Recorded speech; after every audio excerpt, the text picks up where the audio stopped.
Shut up, said Jewel. Time to get to work, you lazy bones.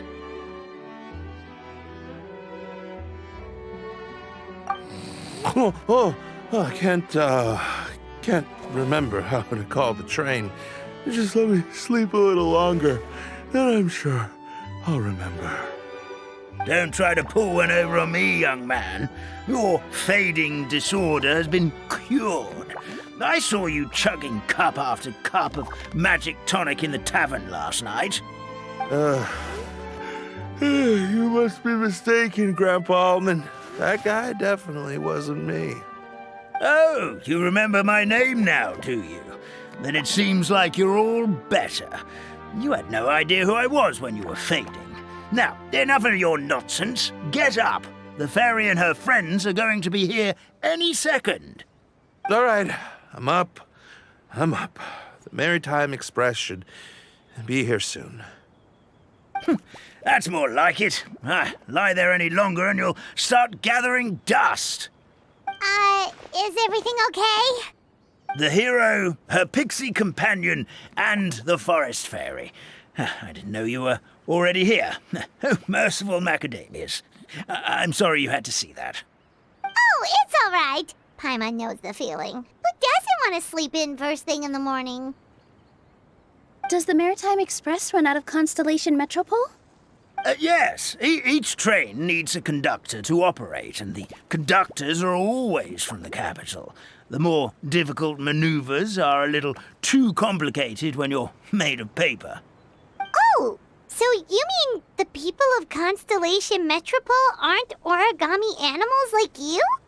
Well, the city welcomes visitors from all over the world, so you're bound to run into some forest dwellers there. But yes, generally speaking, the residents of Constellation Metropole look quite different from us. You'll see for yourself soon enough. Here comes the train.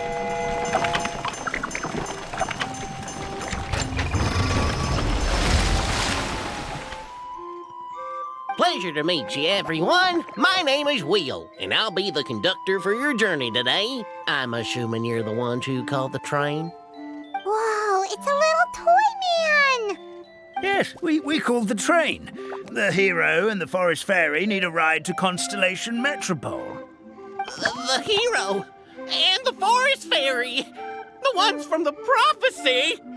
Oh, why didn't you say so earlier? We could have prepared a far more luxurious train. I'll just go back and get a better one. That's okay, Mr. Wheel. We're trying to get to the city as fast as possible. We just need you to get us across the sea. In your capable hands, I'm sure we'll get there in no time. Of course, my lady. It would be an honor.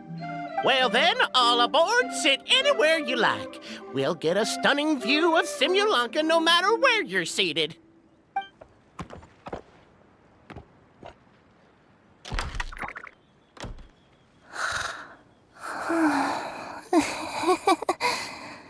Oh, breakfast.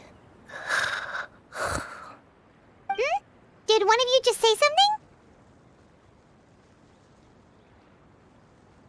Wasn't me either. Breakfast. No, come back.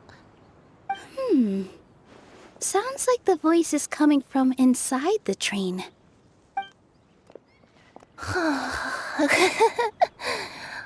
Fish.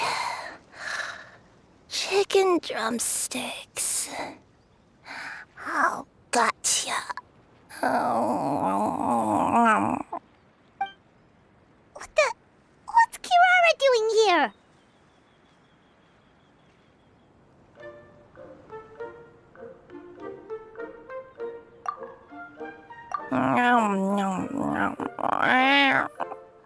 Is she a friend of yours?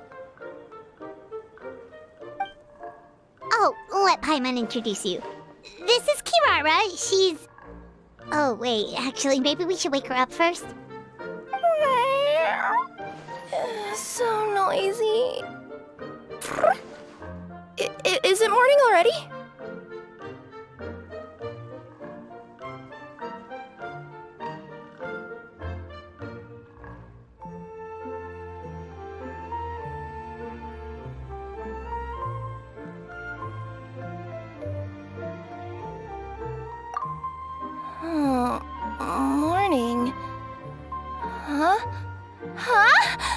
Traveler! Paimon!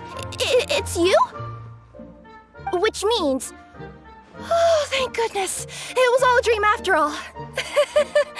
Oh, gotta hand it to my imagination. It all felt super real. There were these toy people, but they were alive and they could talk. Ahem.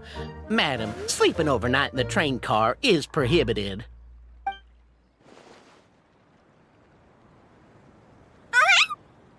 It wasn't just a dream?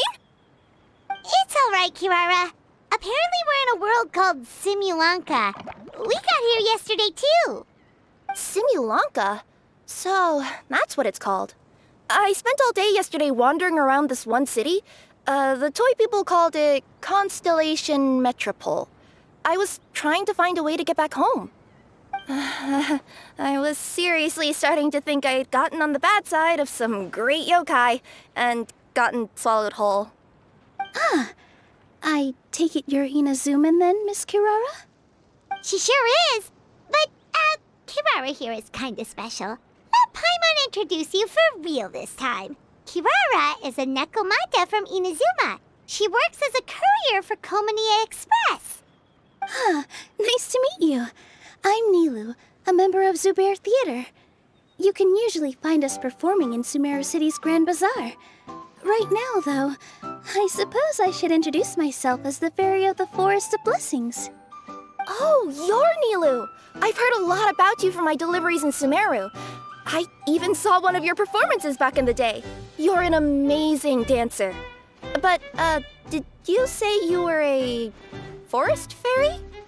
Oh, yeah, that's her new identity here in Simulanka. Oh, speaking of new identities, looks like you got a new outfit yourself, Kirara! Yeah, I know!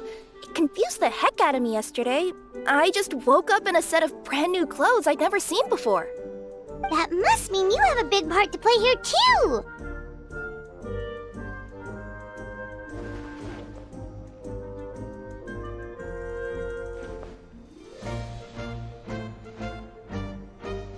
I think Miss Lynette would be better suited to that role, being a magician and all. Did you by any chance hear a voice speaking to you before you got here, Miss Kirara? A voice... Oh, yeah, I did hear something. But I was so freaked out my tails got all tangled. So I, didn't catch much of what was said. Sorry for the interruption. But this, Nekomata friend of yours, she doesn't eat hamsters, does she? Or frogs? Oh, no need to worry, little guys. I would never do something like that. Well, unless I'd been out in the wild too long without anything to eat. Oh, speaking of eating, I am getting a little hungry.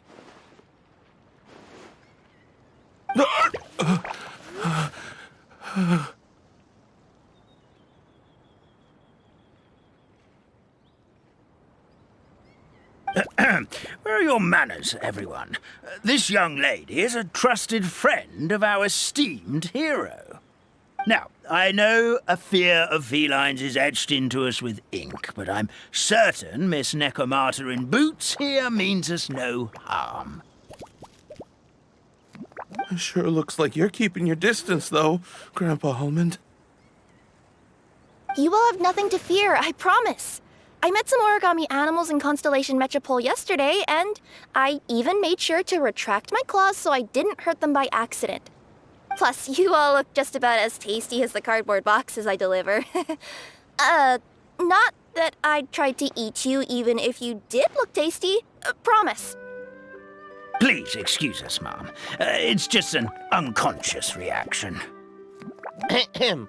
Dear passengers, it's almost time for us to depart. Oh, yeah, that. Whoops. This turned into a pretty long conversation, didn't it? All right, let's get on the train. You coming with us, Kirara? Mm-hmm. I'll ride with you to the next stop. There's a place near the Metropole that caught my eye yesterday, so I want to go explore it today. Then all that remains for me to say is, on behalf of the Forest of Blessings, thank you once again for all you've done for us.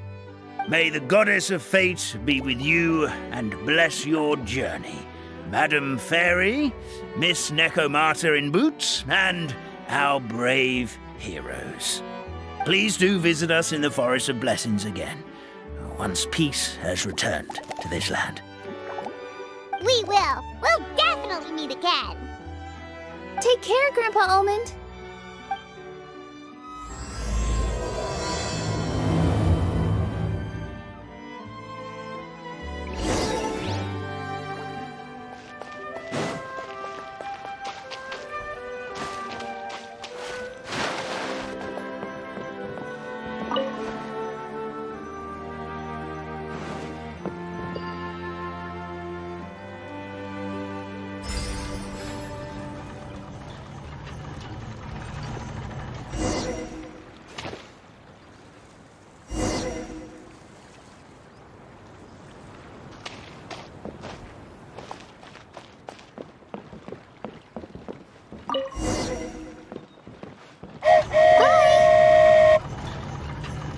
Have a safe trip! Wow, a train ride over the sea? What an incredible view! Please keep your head and arms inside the train at all times. We don't want anyone falling into the sea.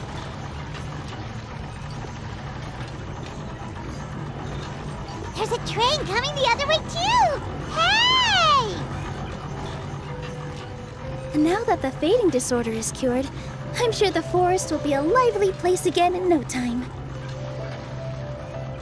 I gotta go explore that forest at some point. It looked so pretty from the train.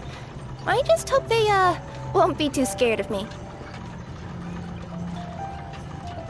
We'll be arriving at our destination shortly. Please prepare to disembark.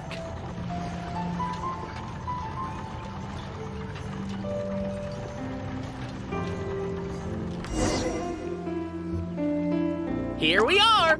Constellation Metropole is right over there. It's a short walk from here to the Gear Sky Ladder, which will take you right to Metropole Square. And thank you again for choosing Maritime Express. Great! And thanks to you for a smooth and pleasant journey, Mr. Wheel. The train cars were comfortable and spacious, and I had a great night's sleep. I'll definitely be back. As you wish, ma'am.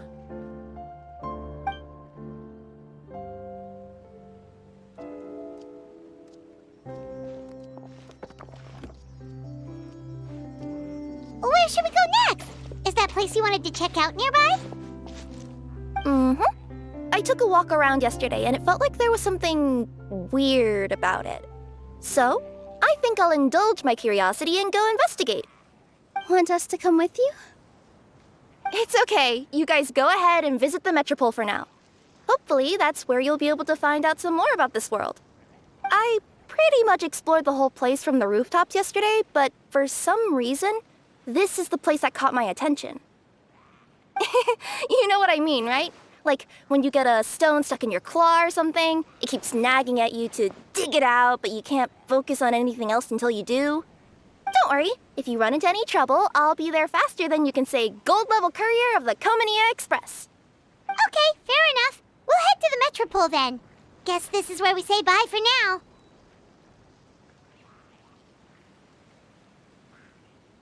Mm-hmm. Don't worry about me. Let's not forget, I'm a yokai.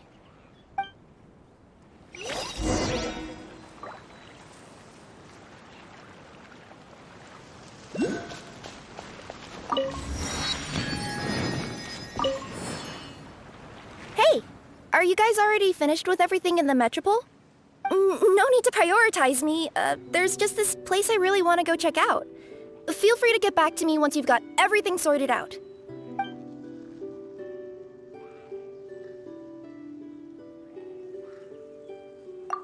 Great! Then let's go! I've delivered packages all over, but I've never seen a mysterious fairy tale world like this before. You want to check out the area over there? Okay, I'll wait here for you.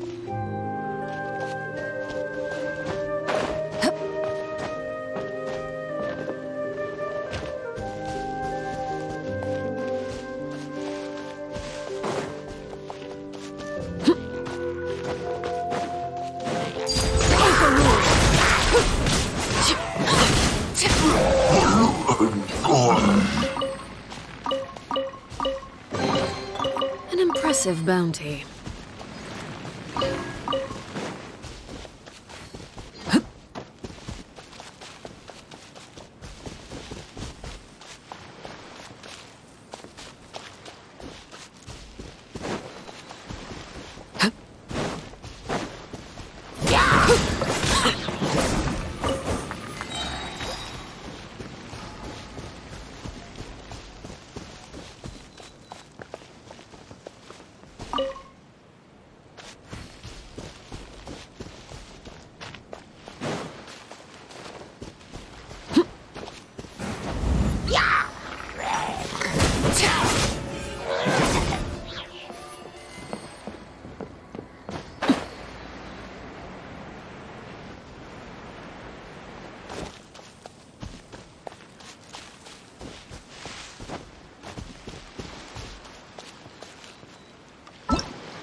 Looks like nobody has gotten around to repairing this house yet. Ugh, even I wouldn't dare to sleep in there. It might suddenly collapse in on you.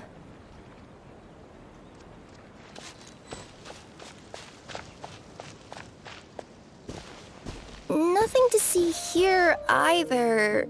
Maybe we can find someone to ask? Aha! Over there! I bet we'll find some people there. Let's go take a look.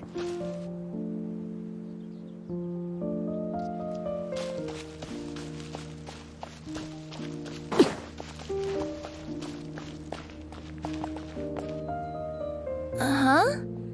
I was sure there'd be people here. There once was a goddess who ruled over fate. Before she died, she left 3 riddles for the kingdom she had created. What? Who said that? Long story short, on this day, a sentient feline, an outlander, and a diminutive pixie arrived on the scene. They saw a narrow path off to the side. Okay, but which side? Yeah, if you gave ambiguous instructions like that to a Comania Express courier, they'd give you the parcel right back and tell you to write the delivery address more clearly. Despite how obvious the answer was, the perplexed pixie and the flummoxed feline struggled to work it out. Although, perhaps a small part of the blame could be attributed to my dull narration. All right, let's try this again. The path on the left-hand side seemed to give off an enticing fragrance, as if to say, this is the way to wealth and glory. Ooh, that sounds like the start of a good story. Then what? Then what?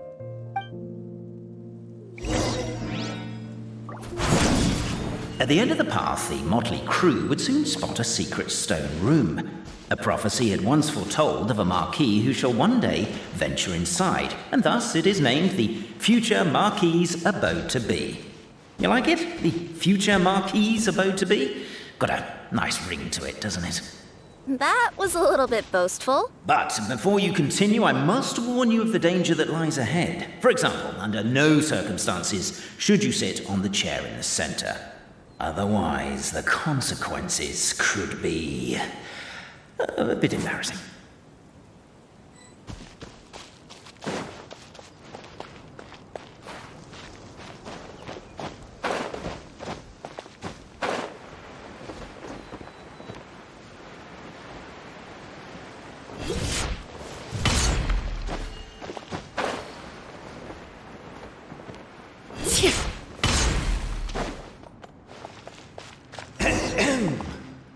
So many summers, winters, springs, and falls, and now at last a hero hither strides. This realm knows not what lies beyond its walls. Its secrets mystify the world outside. Wait, new voices. Who are they?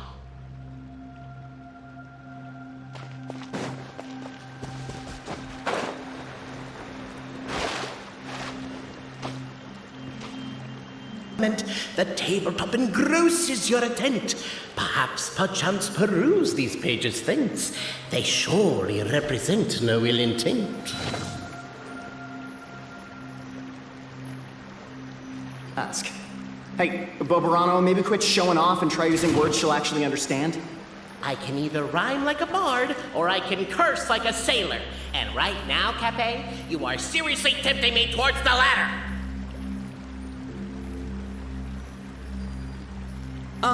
Cape, forgive me for breaking the rhyme scheme for a second, but I want to hear your take on this. So, any outsider who comes in here would surely see the documents on the table, right? Unless she was visually impaired. And unless she's got tinnitus or something, she'd definitely have heard what we were saying. All I'm trying to say is, if this poor person can't see or hear properly, I just feel kind of sorry for them. Oh, we hear you loud and clear, so watch it!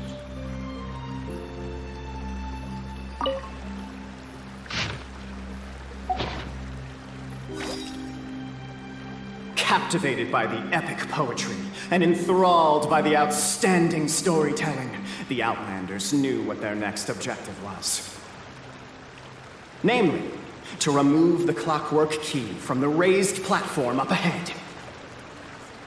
Cape, I just realized you said we all had to speak like bards, but every time you open up your mouth, I don't hear any rhymes. Yeah, I noticed that too. It's one standard for us and another for you. That's not fair, Cape.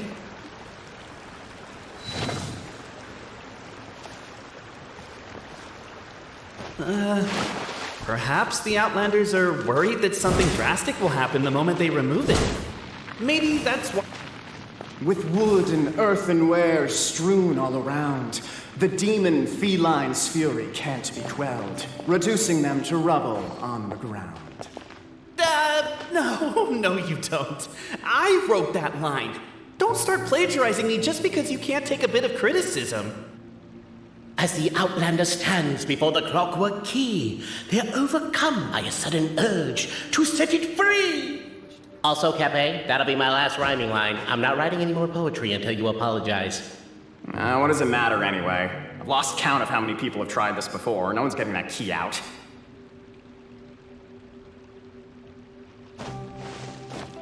Strong as stone, firm as steel, the Outlander pulls, but it does not yield.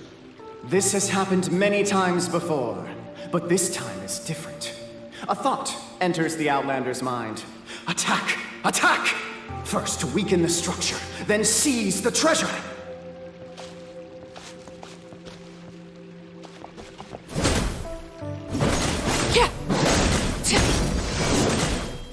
The attack now over! Only one final step remains! Now it is the time to seize the key!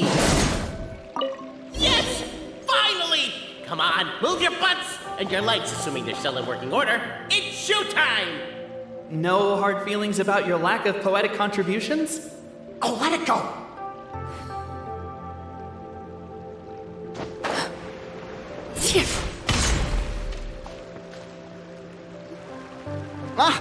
Welcome, esteemed and noble Outlander. Allow us to introduce ourselves. We represent the 3 great clans of this realm, having been selected as its authorized historical supervisors. Our purpose being to await the arrival of one such as yourselves who shall remove the clockwork key. My name is...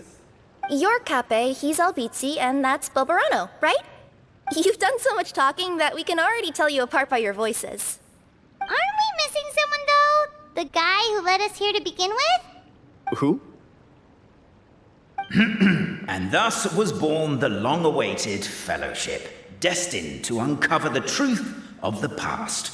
Allow me to quote, if I may, in the history of Constellation Metropole, a new page has begun. Him.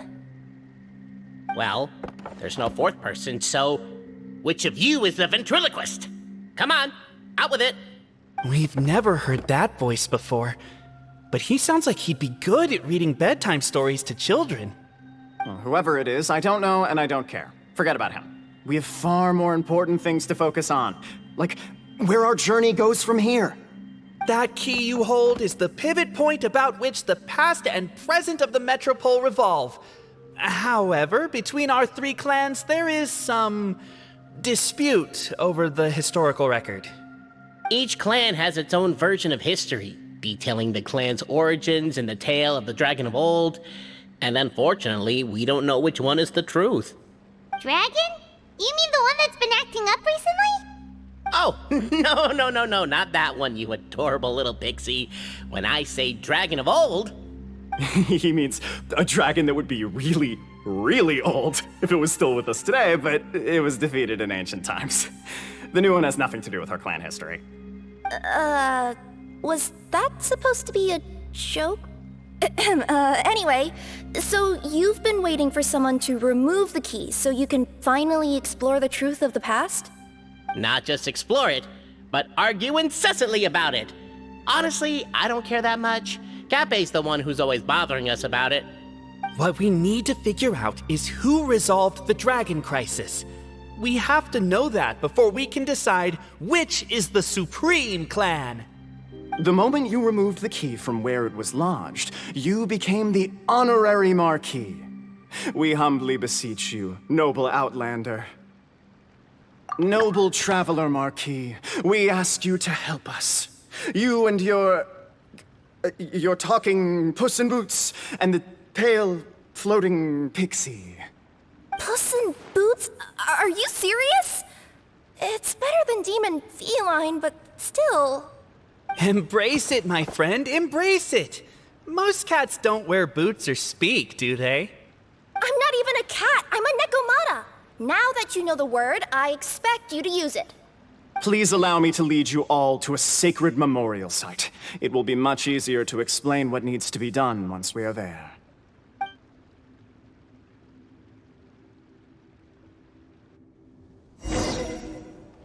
This place is sacred to my clan. It's where our brave forefathers once took up arms against the dragon of old.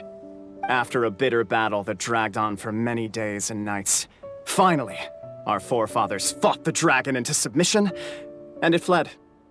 They took turns, though. Some forefathers worked the day shift, while others worked the night shift. So they say. It's just a legend, though. Wait a second? Did I just hear you admit that your clan's history is just a legend? History, legend, who cares? My clan was definitely courageous, that's the point. That's the truth. And isn't the truth what we've all been arguing about non-stop for all these years? Cape's words gave the traveler food for thought. Could it be that the truth in a fictional world is equivalent to fiction in the real world? But that would have to wait. Apparently, Cape was not alone in his pilgrimage to this sacred site. Unwanted company had arrived. The traveler and the talking cat, Nekomata, decided to teach them some manners.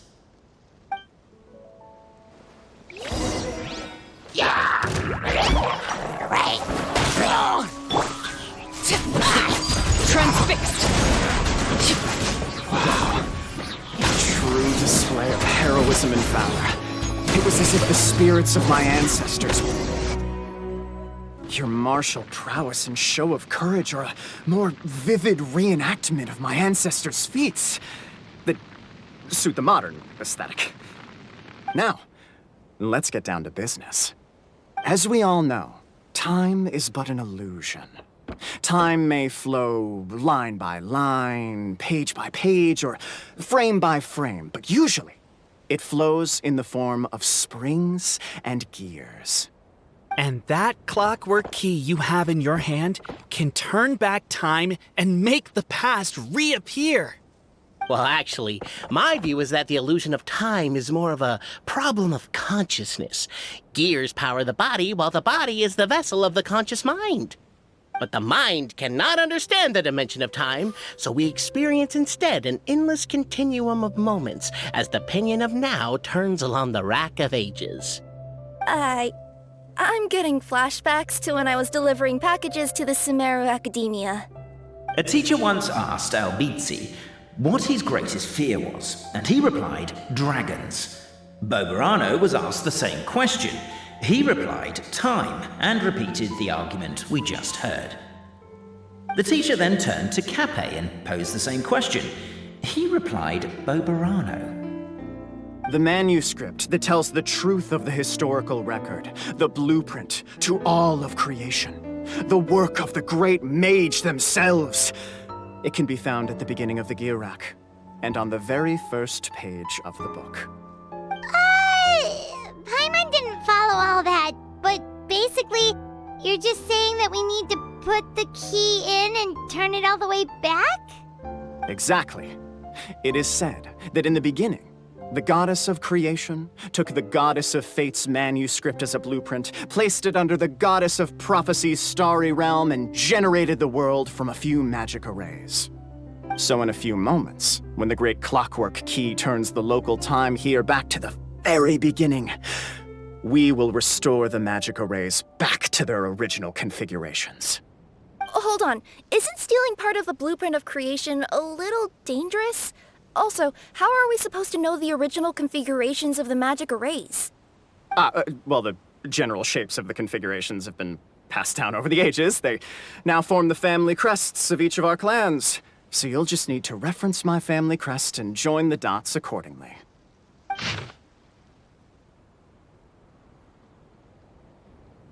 To address your other concern, when the house has already been built, do you really think that taking away the construction crew and blueprint will cause it to collapse? The Traveler Marquis prepares to insert the great clockwork key into the nearby keyhole.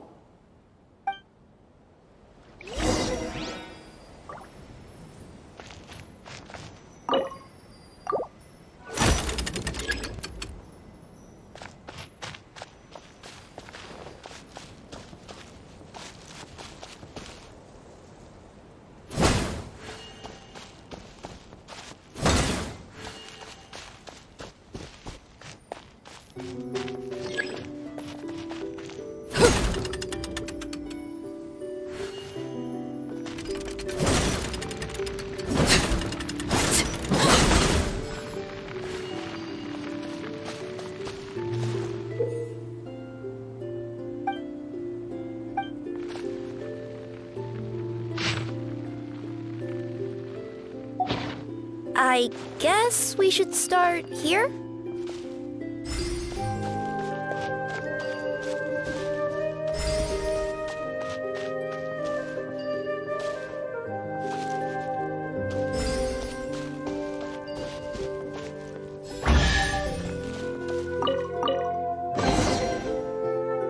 Behold, the sacred writings that record the truth of...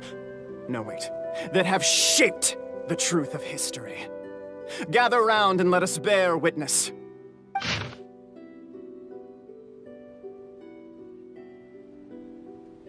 Feast your eyes, rejoice, and cheer, for this is the unquestionable truth. Look at the signature. Nobody is capable of forging that. I don't believe it. So, all along, our histories have been false? Don't lose heart, Albizzi. It does not follow from his is true that ours are false. That might be the most bogus logic I've ever heard.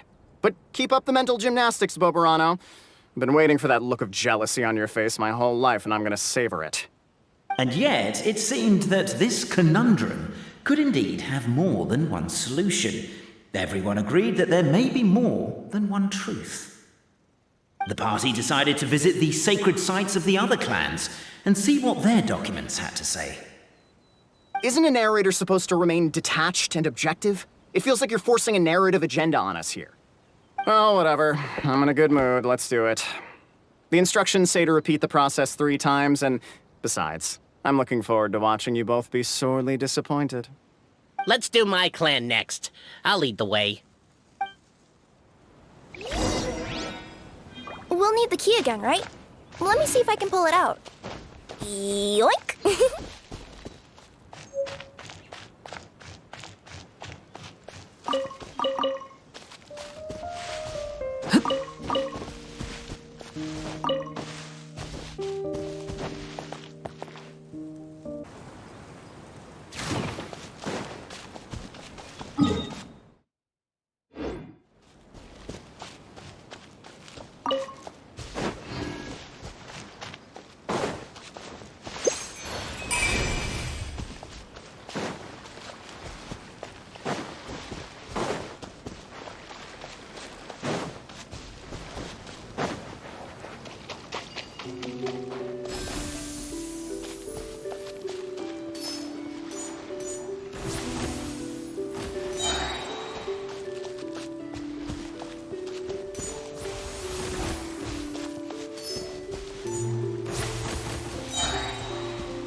something with which to... Help me! Somebody!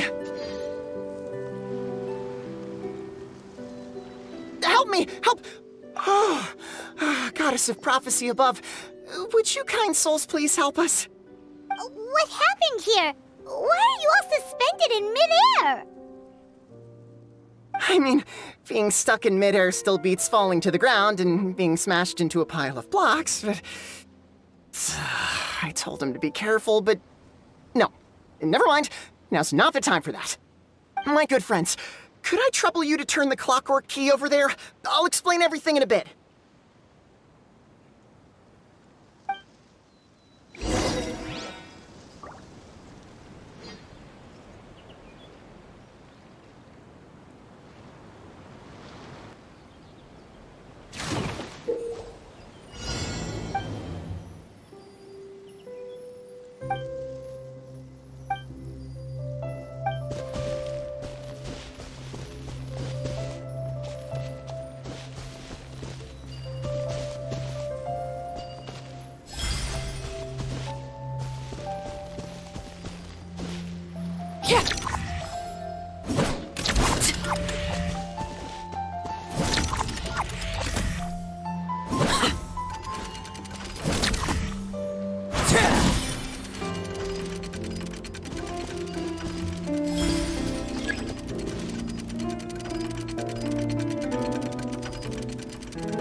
Thank you.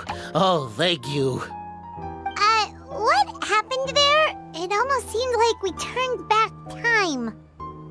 I take it this is your first time witnessing the power of the Goddess of Prophecy, then? If so, I can see why you might think that. Basically, this is a gift bestowed upon Constellation Metropole by the Goddess of Prophecy, who rules over the natural course of all things. It helps those who have deviated from their proper path to get back on track. Proper path? Do you mean everything that happens in the Metropole has been planned out since the very beginning? Why are you saying that as if it's a bad thing? You're not explaining it clearly. Here, allow me. Of course, all the residents of the Metropole have the freedom to live their own lives. For instance, whether I use olive oil or sesame oil in my morning skincare routine is entirely my choice. But whenever something disastrous is about to happen, like when I almost got turned into a pile of rubble just now, the goddess's magic will activate in the world around us. So, in other words, it's kind of protection magic? To keep people alive? You could say that. There are other situations in which it activates too, but that's basically correct. Well, in any case, we're glad no one's hurt. Are you heading to the Constellation Metropole? Yep. Do you know where we can find the Gear Sky ladder? Oh, it's just that platform up ahead. The one with the key sticking out. That thing? Are you sure? Yep, that's the one. Pretty much everything in the Metropole runs on tracks and gears. The Goddess of Prophecy watches over it all. Which is to say, all the tracks are fixed. If a machine is set up to move forwards, it'll never move in reverse. This reminds Paimon a lot of Fontaine's clockwork toys. You mean, like those music boxes with dancing figures? I think I've seen one or two from the merchants in Sumeru. Yeah, exactly like that. Anyway, sounds like it's not gonna suddenly fall out of the sky, so Paimon's okay now. Should we get going?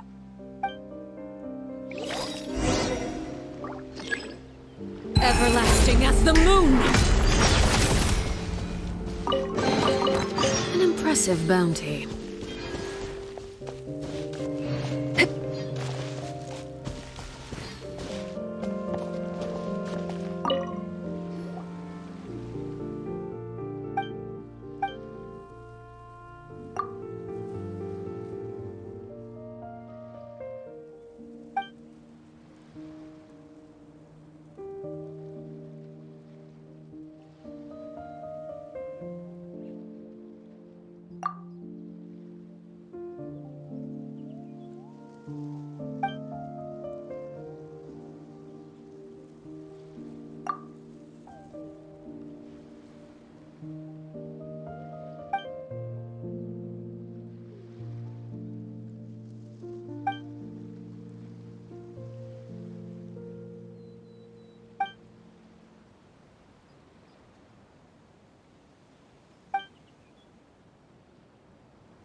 nothing!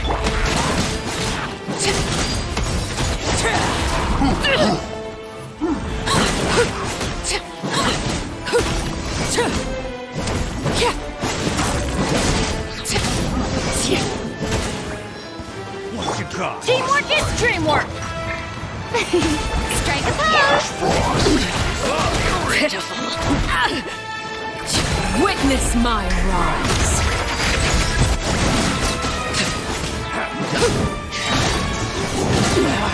Go on.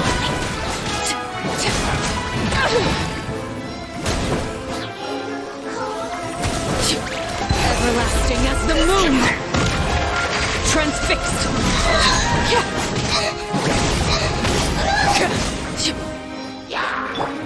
Let my name echo in song! Shower me with... We shall prevail. Everybody stand back! This is where you fall. Laid bare.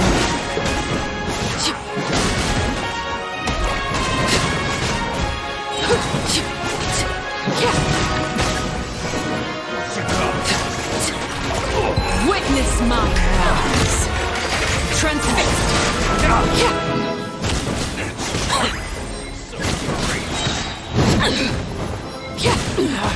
Go on.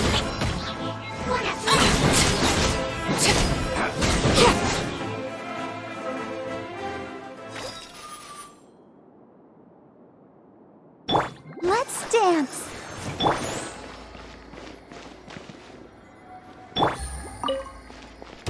Here comes the catch.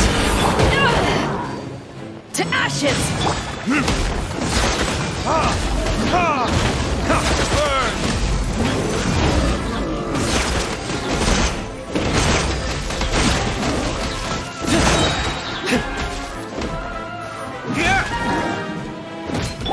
Quietly now.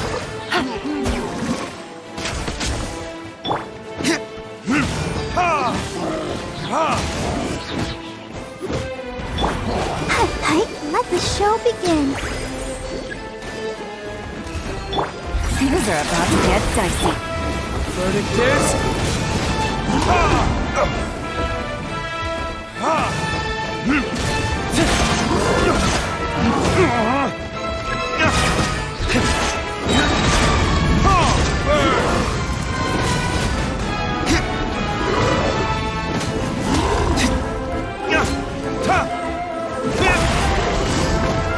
Busted.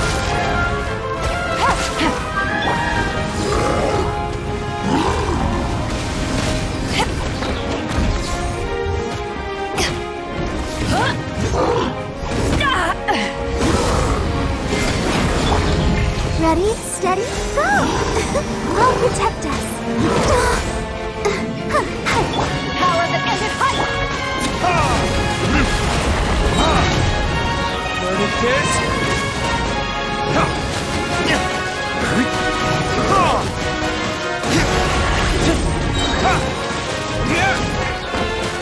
Here comes the catch. Time for retribution!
Whoa, what a bustling city! This place is fit Our next step is to get to the top of the metropole and ask the Goddess of Prophecy for guidance. If there is a king in that castle, I sure hope he won't get mad at us for trespassing.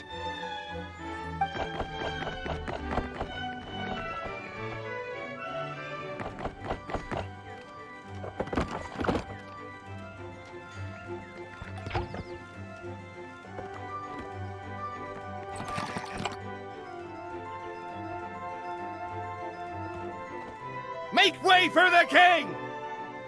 Oh, darn, we jinxed it. Oh, no. Did he overhear us talking about us sneaking into his castle? Paimon hopes he's not mad. Silence!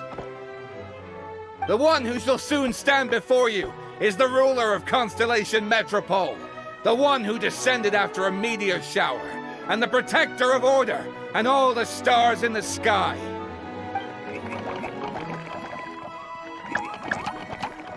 That's a long list of titles.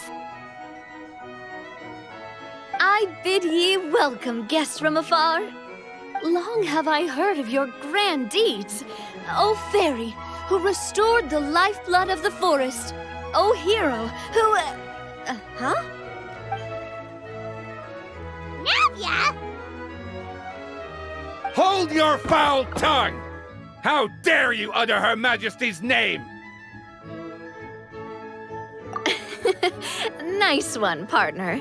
Spectacular improvisation skills. I'd expect no less from you.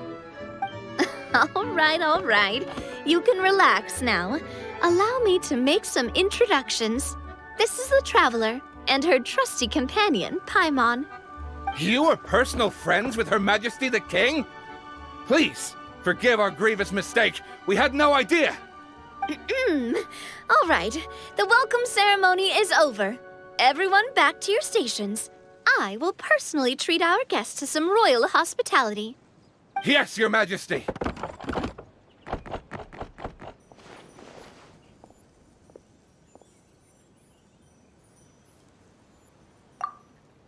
Oh, come on, I've already sent them off. So anyway, how did you guys get here? We were gonna ask you the same thing! Also, how are you already king of this nation? And where did you get a crown? Oh, wait, don't say it. You just woke up like this, right? Sounds like you've answered your own question. But before I woke up, I heard a voice say to me, "You are the king of Constellation Metropole. Now go forth and save your city." A similar thing happened to me. Oh, yeah, sorry. You must be the fairy of the Forest of Blessings, right? Mm-hmm. This is Nilu, a friend that we made during our time in Sumeru. Nice to meet you, Miss Nilu. I'm Navia, the president of Spina di Rosula. If you ever get the chance to go to Fontaine, make sure you come and visit me. I'm based in Poisson. Seems like you're taking this all in stride.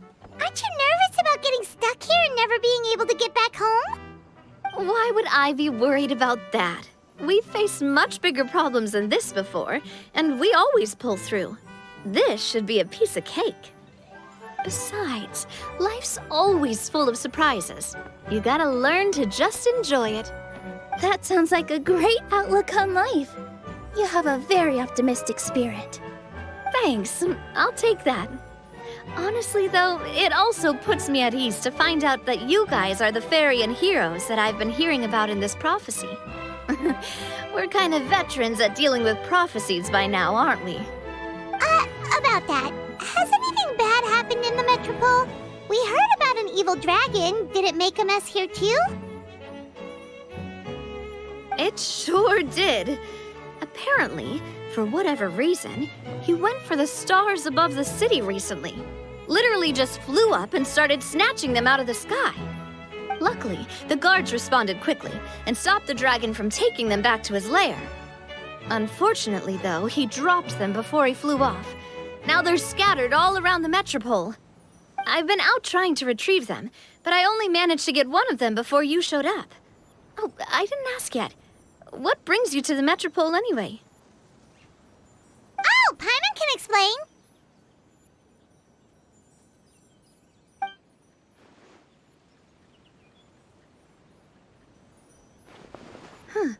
I I see. So you want to consult the oracle of the goddess of prophecy? Do you know how we can do that, Miss Navia? Well, the goddess's statue is indeed at the top of the castle. I can take you up there.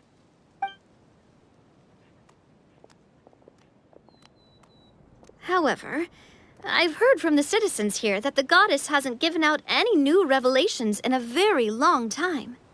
Really? But Grandpa Almond told us that he received his prophecy from the goddess. Oh, that's probably because the prophecy about the hero of Simulanka has been around for a very long time. But recently, people realized that the goddess didn't reveal anything about what's supposed to happen after peace has been restored. Huh. Okay.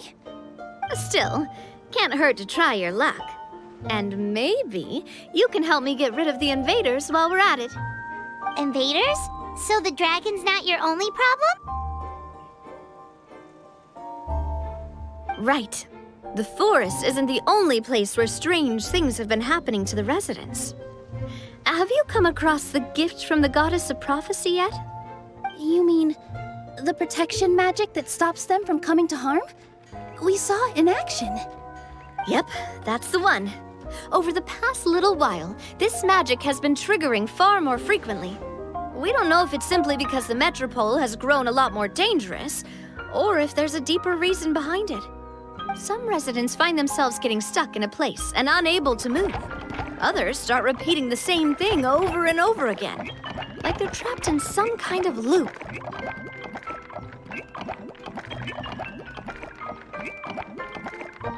If we were to use clockwork toys as an analogy, could it be that the tracks have eroded or the gears have slid out of place? That's exactly right, Nilu. That's basically what's happening. Anyway, some of the monsters outside the city saw this as an opportunity to launch an invasion. But we didn't see a single monster on our way here. That's because I already took care of most of them over the past couple of days. Of the remaining few, we trapped some of them inside the castle and chased the rest back out of the city. Okay, so to summarize, not only has the magic here gotten all messed up, but the dragons also knocked some of the stars out of the sky, plus there's a bunch of monsters in the city. Sounds like there's a lot more to fix here than in the Forest of Blessings. Well, defeating the dragon and the monsters should be straightforward enough. But how do we fix the magic? Supposedly, the goddess has had it all planned out for ages. One of her oldest prophecies says this: "Go and push the gear that connects up to the starry sky. When that time comes, I shall dance and return the tracks beneath my people's feet back to the stars in the sky." Huh? But weren't the tracks the gift that she gave to her people in the first place? Does that mean she plans to take the gift back? That's what the prophecy seems to be saying, yes. So, as a result, some people are against turning the gear, despite what the prophecy says, since they fear a future where they no longer enjoy the goddess's protection. But letting this drag on isn't the answer either, is it?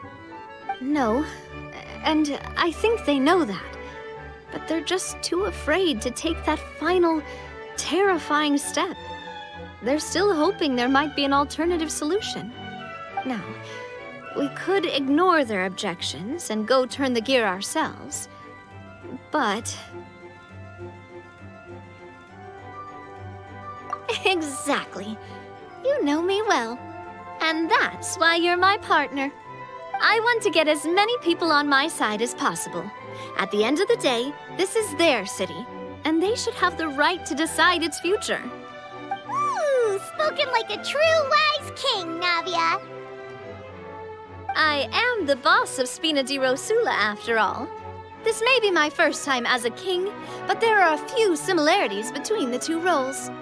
Traveler, Paimon, Miss Nilu, would you be willing to lend me your support? With your help, I'm confident we'll be able to find the most frictionless way to resolve the problems plaguing this city. Thanks, partner. Seriously, like we'd ever say no. We're your friends! No need to ask us so formally in the future. I'm happy to help too. This is a beautiful city, and just like the Forest of Blessings, I would love to see it return to normal as soon as possible. Ah, great. As the King of Constellation Metropole, I extend to you my gratitude. All right, everyone, follow me. I'll show you the way to the goddess statue at the top of the Metropole. And stay close. You don't want to get lost in my castle. It's huge.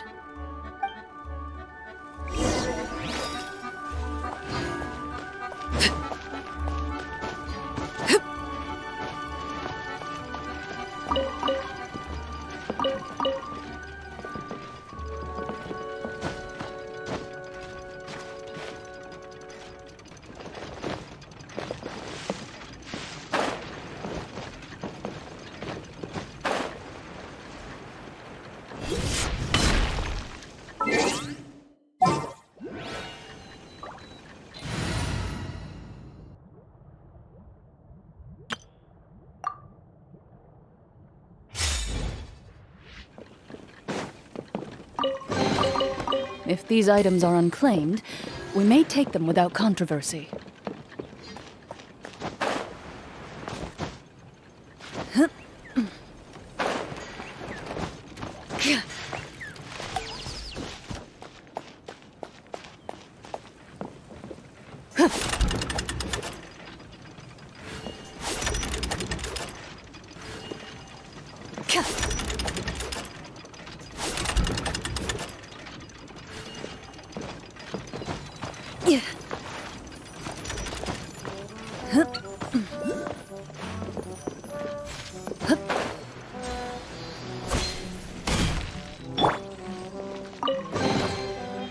So glittery. Must control urge to pounce.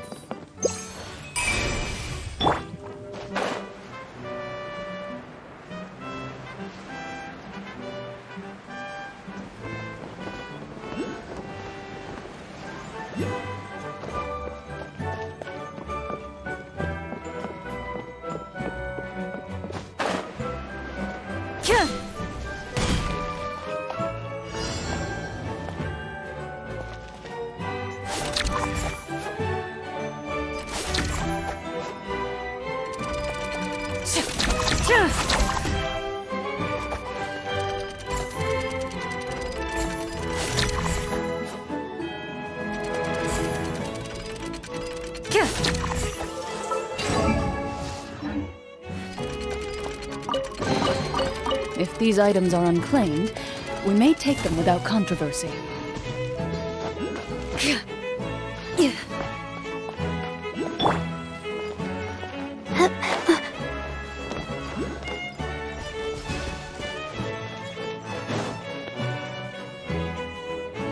The party finds no pedestal in which to place the great clockwork key, only a locked door. Where's your clan's pedestal? Let me guess, you hid it away in advance to save yourself the embarrassment of having it exposed as a fake? You done? Okay. Now, since my clan's main claim to fame is... Misinformation, half-truths, and fabrication. Ah, shut up, Cape. Shut up, Cape. I swear, if I wind up dead one day, the murderer was Bobarano. Let those be my last words.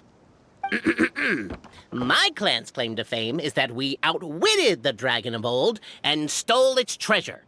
Ergo, all articles of value that we own, including the pedestal for the clockwork key, lie behind that door.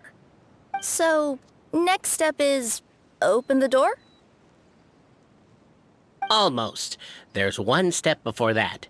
The door is protected by a smart interrogation system. We have to answer its questions, and if we get them wrong, we will alert law enforcement. Jeez. Well, do you at least know the answers? The correction fluid of time has dyed white the pages of the Book of Wisdom. No, I don't know the answers. But worry not, I had a quick word with the constabulary in advance. They'll ignore the alarm if we get the questions wrong, so answer without fear.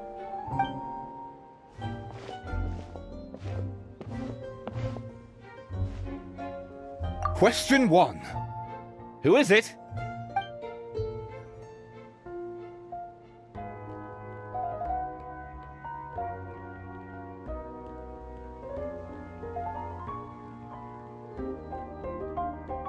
the great yokai, Nekomata in boots. And the trusty travel guide, Pixie! Travel guide. Trusty travel guide! Question 2. By which virtue did the ancients defeat the dragon?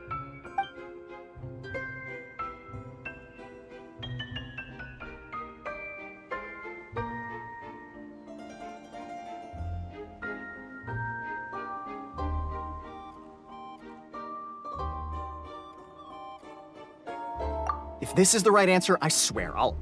Correct! What? A barefaced lie. So low. Question 3. Which is more real? The fiction of the outside world, or the truth of this world?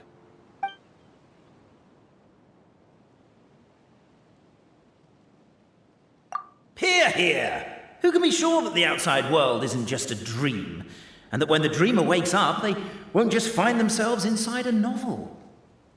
There is no way to know, therefore both are equally real. All correct. You may have the key pedestal.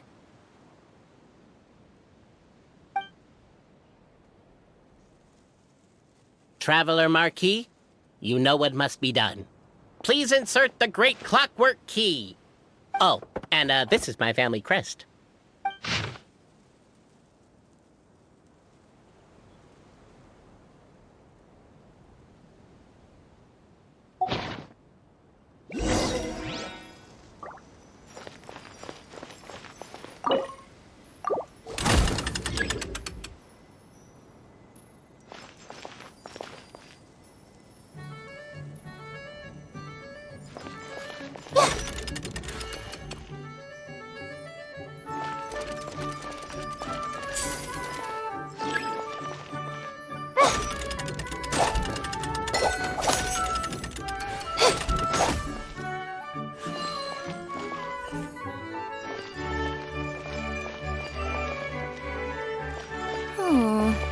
Do we really need this one?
Now, let me see what elaborate fiction the Clan of Wisdom was able to conjure up.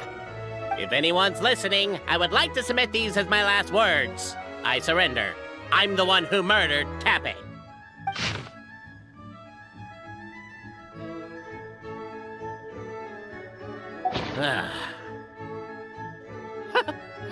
Look! My clan's history is true as well!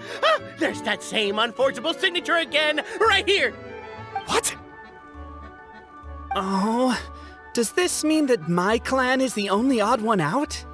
Given that my clan's wisdom is such a subject of ridicule in your eyes, I will now appeal to my own personal intelligence, which I believe far surpasses that of my clan at large, and make a prediction.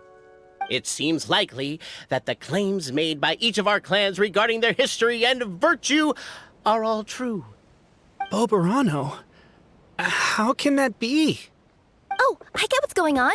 Once, when I was drinking with Gujiyai, she bet me a round of dried fish that I couldn't guess which cup the umeboshi was under. Whichever one I guessed, I was always wrong, and Gujiyai would lift a different cup to reveal the umeboshi. But then, I learned later from one of the shrine maidens, Miyuki, that all of the cups had an umeboshi under them. Just goes to show, I still got a long way to go before I become a great yokai. Oh, don't mind Fox Lady. That's just her way of teasing you. Actually, that reminds me. We can now open these 3 treasure chests. And unlike the guessing game you mentioned, this one's not a trick. Cool. Well, once you've plundered the last of Boberano's family wealth, we can go to my clan's place. Guess I'll take the clockwork key again then. Yoink! First to find gets to stake their claim. Seems fair.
A stroke of good luck, and a very welcome one.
If these items are unclaimed, we may take them without controversy.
If these items are unclaimed, we may take them without controversy.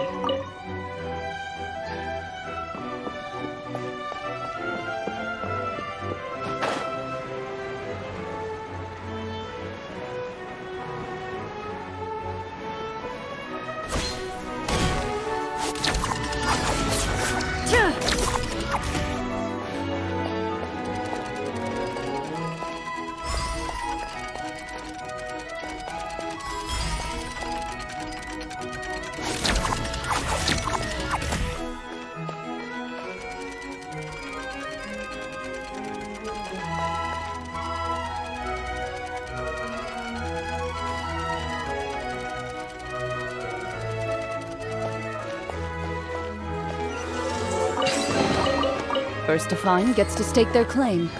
Seems fair.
treasure for a very lovely person.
Yeah!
I hope you can find some use for these.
slip and fall.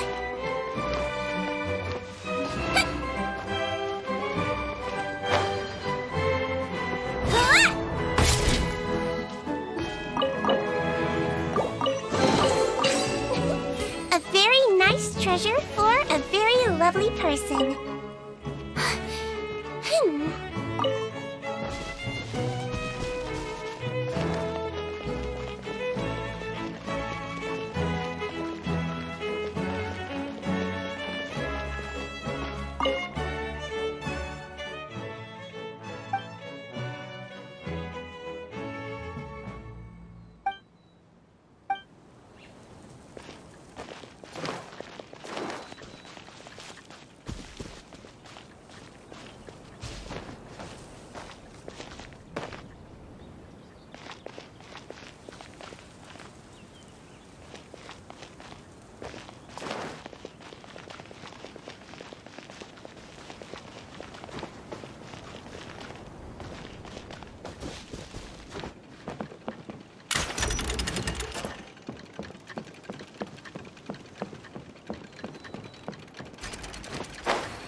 What greater pleasure is there than the unexpected?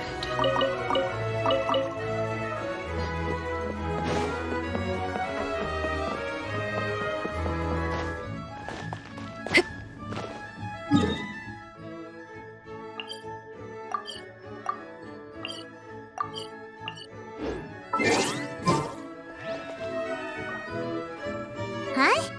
What's this? Wait. This looks like the star I found earlier.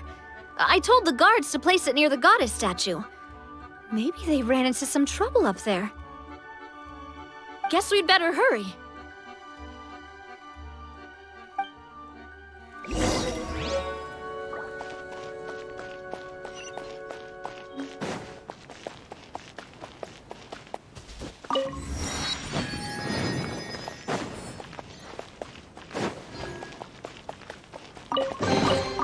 What greater pleasure is there than the unexpected?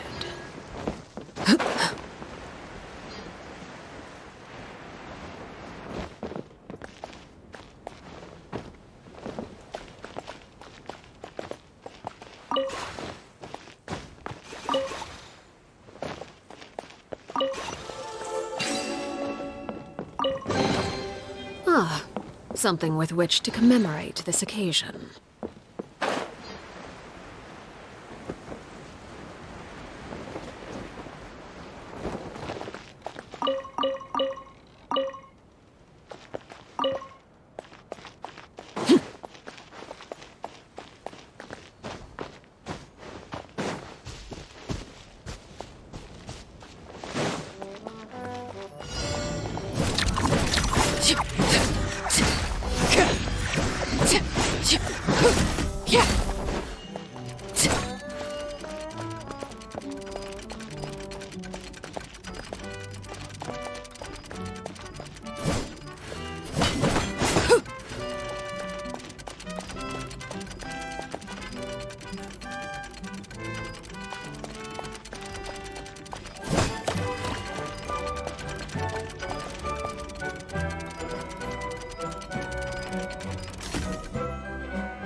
Something with which to commemorate this occasion.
impressive bounty.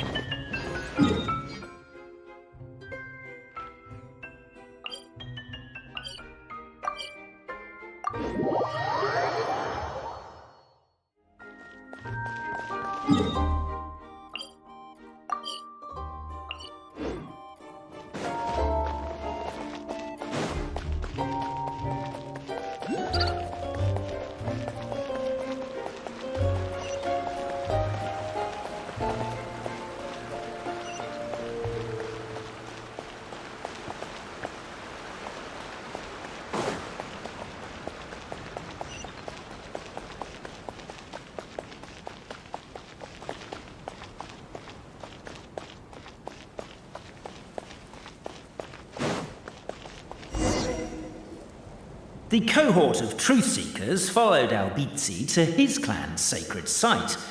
They arrived to the site of a giant guard towering over them. Up ahead is my clan's gigantified guard. He can be a little pig-headed, and he's incredibly strong. Your weapons won't even scratch him. Wait, but wasn't Kappei's clan the one that's all about strength?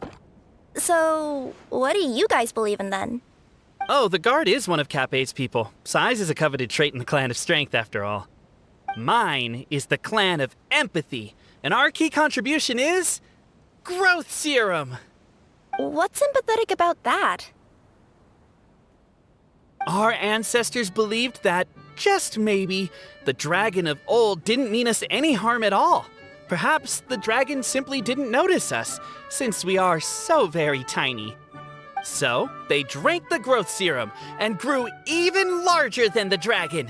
Then, they set the dragon down, calmly explained their perspective, and eventually taught it how to empathize. The serum isn't what it once was, though. Nowadays, it doesn't make you grow all that much, and it actually makes you lose your empathy. So, I advise we take a detour. Despite Albizzi's words of caution, somebody, no doubt, has other ideas. Surely we could avoid a conflict with the guard, they think to themselves, if we could just try to understand one another. You could, of course, just take the path to your left and go around. But some people are gluttons for punishment. It's all part of the experience, I suppose.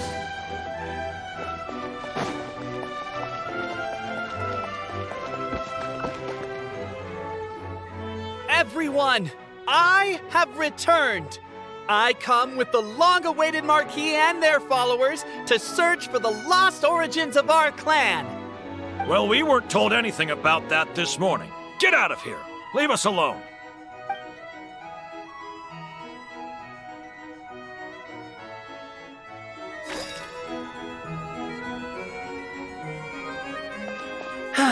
You and Albizzi only wanted to strike up a conversation with the guard. But since greeting you wasn't one of the items included in today's schedule, the relationship quickly soured. If you're just looking for a way in, why not consider taking the path on your left?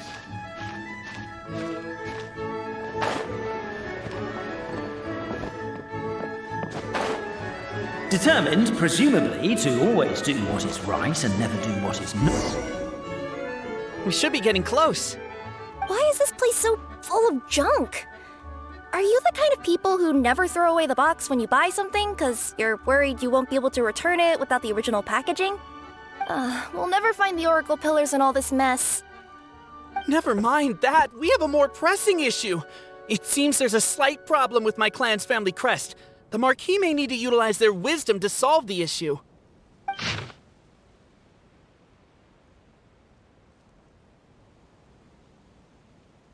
Wisdom too, huh?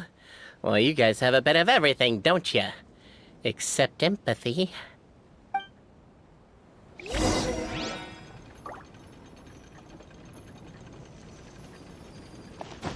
Over here! I found it! Yes! Keep the noise down! We don't want to alert the guard.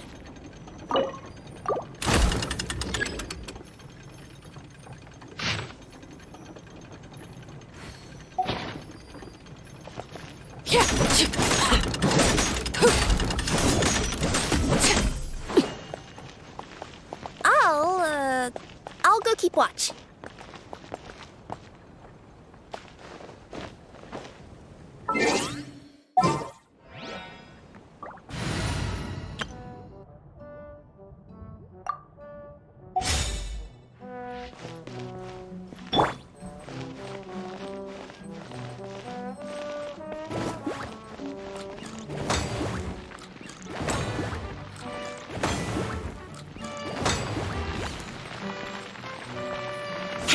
Can't you destroy the boxes a little more quietly?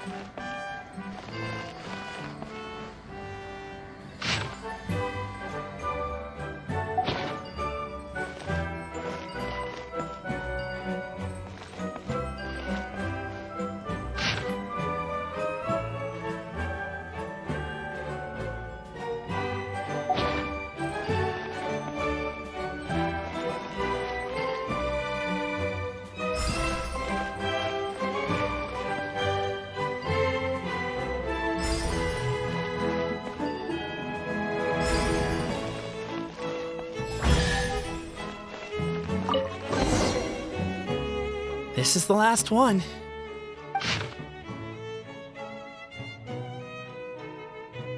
The signature. So it's true. Empathy is one of the founding virtues of Constellation Metropole, too. Just as we suspected, all three are the truth. Okay. Well, this is a lot to process. I feel a little empty inside. Yes, we found the truth, but there's too much truth. I get you. It's like in Inazuma, when there were only 6 books in the Mirage Warrior series, it was really popular. But by the time book number 88 came out, nobody wanted to read it. They'd all lost interest. A brief moment of joy is drowned out by a growing feeling of melancholy. But perhaps there is a glimmer of hope to be found too? Anyone? Anyone? All right, I'll say it. How is it the case that these 3 versions of history can all be true at once? That's exactly what Paimon was wondering, but Boborano kind of already explained it away earlier. So Paimon was worried she'd look stupid for asking the question. It's not a stupid question at all, my dear little pixie. While I did postulate that different truths may coexist, there is an issue when it comes to these 3 truths in particular. The problem is, all 3 truths are the history of the exact same thing, namely the dragon and the Metropole's origins. Yet all 3 bear the signature, showing that they're genuine.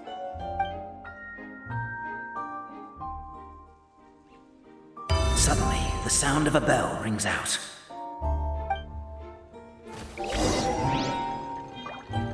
The bell! It rang once! What does that mean again? Ah, yes! Highest level of emergency! Everyone, to the main entrance! Stat! Bring all the glue traps and place them outside the gates! The whole city is on the lookout, and there's only one way out. It's the path right in front of you.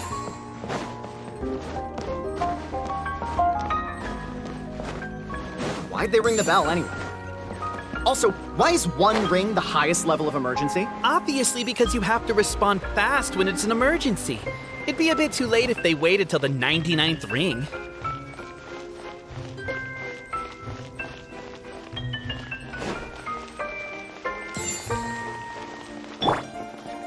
Keep up.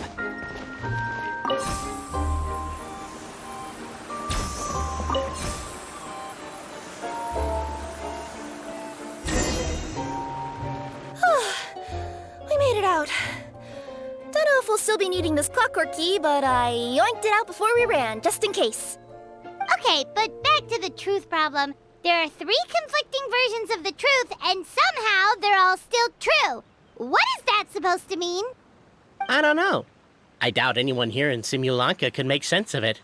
All we do know is that any manuscript bearing her signature has to be valid. Well, she is the goddess of fate, the creator of all this. And all these manuscripts are her grand design. The reason we argued about who was right was that we didn't know enough about the truth of the past. But now we have the truth. So we just have to accept it. As surely as we will follow the clockwork path designed for us, so is this the course that history has taken. It is clear and incontrovertible. We will never argue again. Thank you all. Is that all there is to it? Is this where the decision made at the first crossroads of destiny has led us to? A pointlessly happy ending? Overthinking it would be equally pointless. Well, that's enough for one day. Time to take a break. Could you be any more cryptic? You're planning something. Paimon knows it. Whatever happens, today was a breakthrough in my journey of discovery. I will go back and share it with my clan. Me too. And me. Let's leave it there for today then. I'm sure we'll find out what else Mr. Narrator has planned for us tomorrow.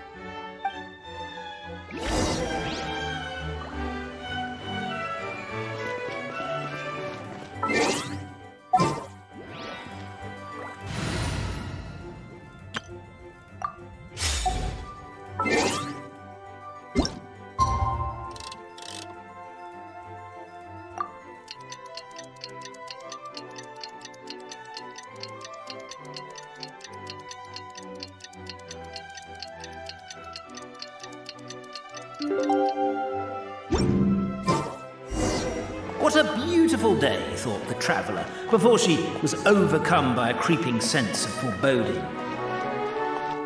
The voice in her head grew louder.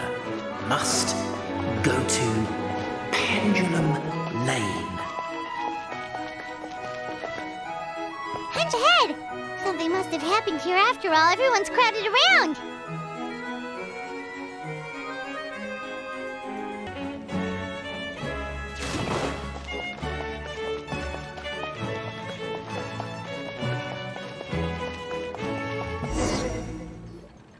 Oh my god, this is terrible! I don't understand. The three great clans of Constellation Metropole have finally made peace with each other. Who could have done this? What happened? Oh no, someone's lying on the ground. Cappe! How did this happen? Cappe, you idiot! Wake up! You need to revise your last words or everyone's gonna start suspecting me! Last words? What did he say? If I wind up dead one day, the murderer was Boberano. Ugh, you could have at least pretended to not remember it. I'm sorry, Boberano, but this is an interrogation. I have to give the detective straight answers. Don't worry, Boberano. I don't consider you a suspect, nor do I have the authority to charge anyone with a crime. So, are you the last people to have had contact with him? My sincere condolences. You were travel companions, right? Oh, it's a real tragedy. I'm afraid he'll be out cold for another hour and a half, at least. Huh? Yeah, I know. It's despicable. Hitting someone in the back of the head is the second worst act of cruelty there is. The first being replacing their gear oil with extra strong glue. So, Cappe's not dead? His gears, metal frame and shell are all still in excellent condition. It's just his energy supply that's been all messed up. Wait. But surely you can't be suggesting that just because Cappe isn't broken, there's no need to go looking for the culprit. No! There's a need! Huge need! Unfortunately, this is rapidly turning into a cold case. There's no evidence and no witnesses. Unless there's an official clockwork pedestal or the goddess of prophecy around here somewhere. Excuse me. Then suddenly the long-lost dragon of old flew across the sky. Where? I didn't see anything. Wait, why can't I move? No, my mistake. It was just a cloud. Or a bird. Or something. If only we could turn time backwards and replay the crime.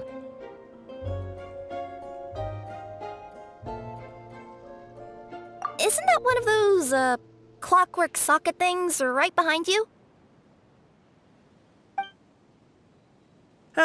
So it is. No wonder everyone here is suddenly struggling to move. Traveller, if you please, let's recreate the crime scene. The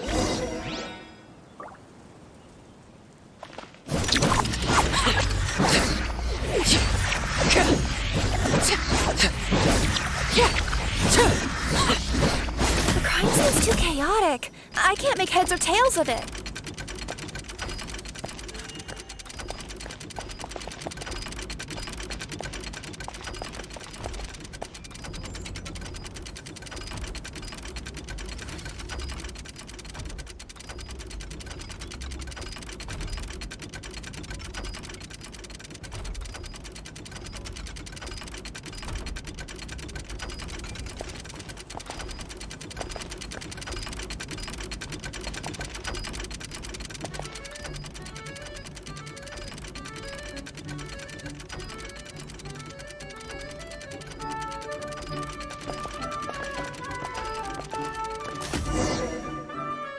Well, that clears it up.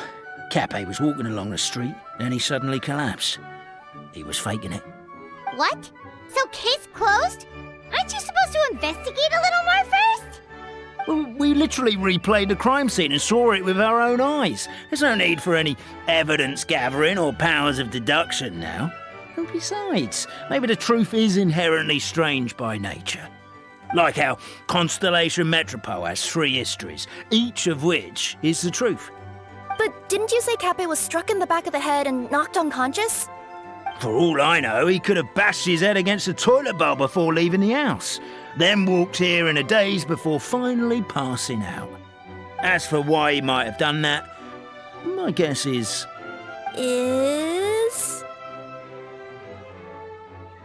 With the Supreme Clan question left unanswered and the tension in Constellation Metropole suddenly wiped away, he was looking to create a new source of conflict. Only then would the city feel alive again.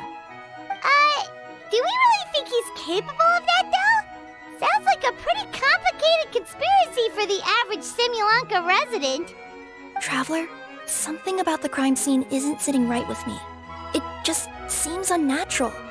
Also, anything outside of the immediate area won't have appeared in the replay. Is it possible that something was missing from the scene? Why don't we search the area? Wait, what are you doing? Oh, we're gonna head to Cappe's house to check the toilet bowl for signs of an impact.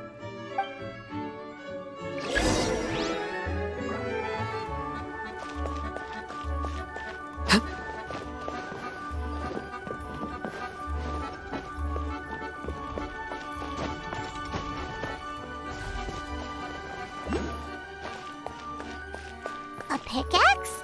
What is it doing all the way down here? There's gotta be a story behind it. Let's take it.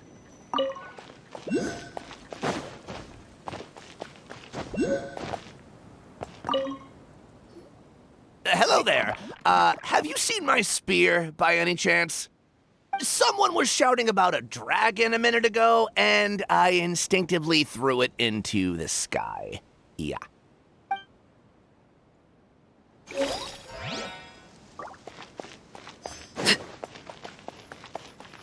There's a spear here. It looks so mysterious. Let's take it.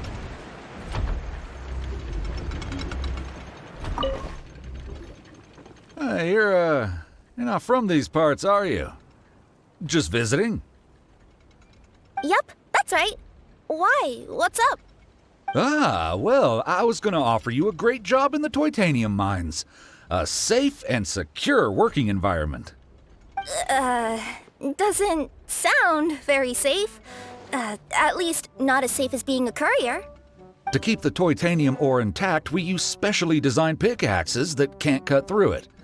Even if you struck a person with it, it wouldn't so much as leave a scratch.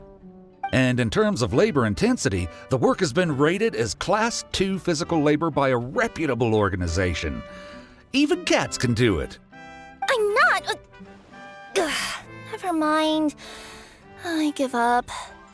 Welcome to Paimon's world. Mind you, I don't know what happened today, but somehow a pickaxe has gone missing.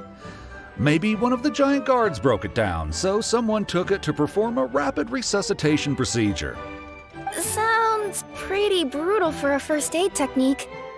Still, a missing pickaxe. Huh. Is it just me, Traveler, or does it seem kinda suspicious?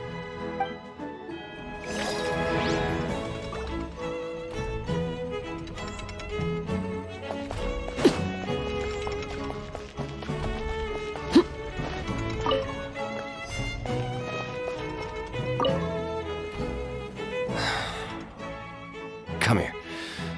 Whatever it is you were looking to buy, please do come back tomorrow. It's just, I have to close early today. A bottle of growth serum has gone missing. If someone's stolen it with the intention of harming others, the consequences could be disastrous. There's a whole investigation into it, so I gotta close the shop while I do an inventory count. If it turns out I'm wrong and I miscounted, I could be charged with filing a false report and disturbing the peace.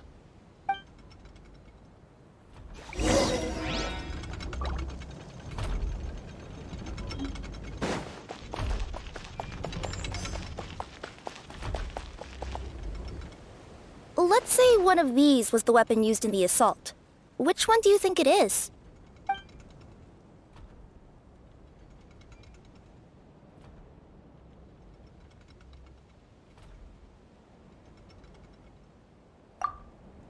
If it was the pickaxe, Cappe sure is lucky it's not still lodged in his head. Actually, you're wrong there, Paimon. The foreman at the mine was just saying, this kind of pickaxe is designed not to damage titanium, so it couldn't cause any superficial damage to residents here.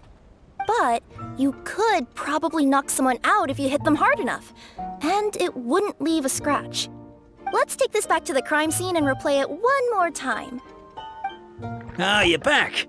How was the toilet at Cappe's house? Toilet? What about it? Oh, yeah, forget that.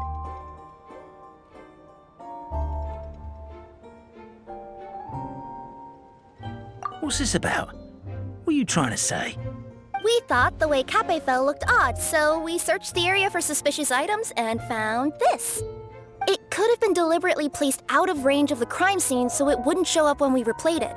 Now we've retrieved it, we were gonna replay it again. You don't mind, do you? Oh, I just remembered I forgot to turn off the clockwork switch in my kitchen. Yeah, I think I'll just, Oh, no, you stay right there.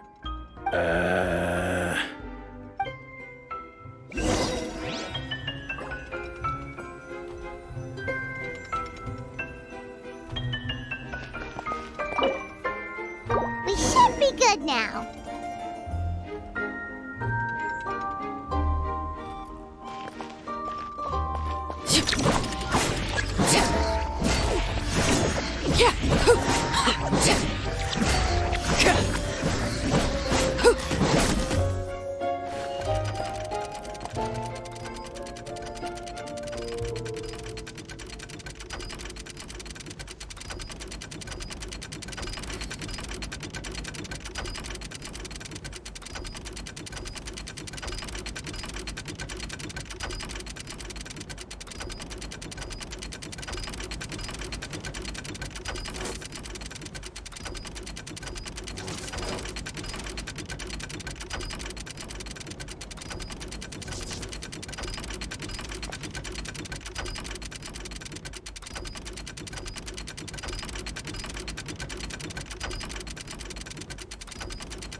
So, it was you!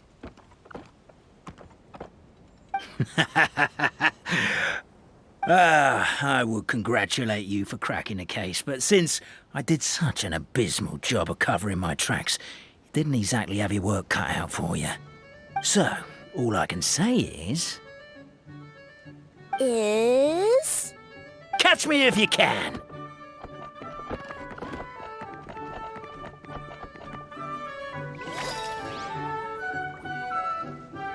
We have a runner! That's it! Let me at him! The would-be Marquis of Carabas dispatched the Necromata in boots, who ran off in pursuit of the poor little minion.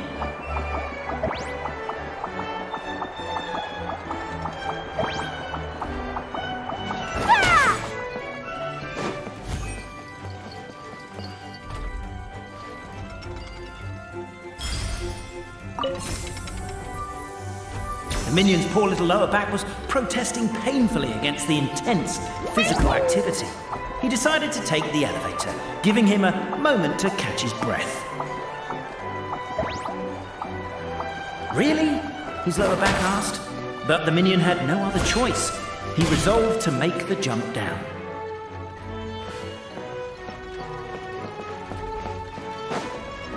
By this point, the Necromata in boots was gasping for air. The minion was huffing and puffing, even more loudly. But we'll ignore that.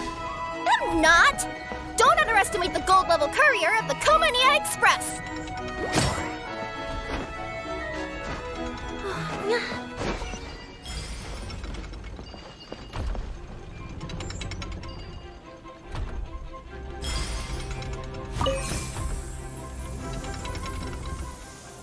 A characteristically catty response from the Necomata. Tell me, what do you hope to gain from bullying me? I get to let off some steam! Ha-ha!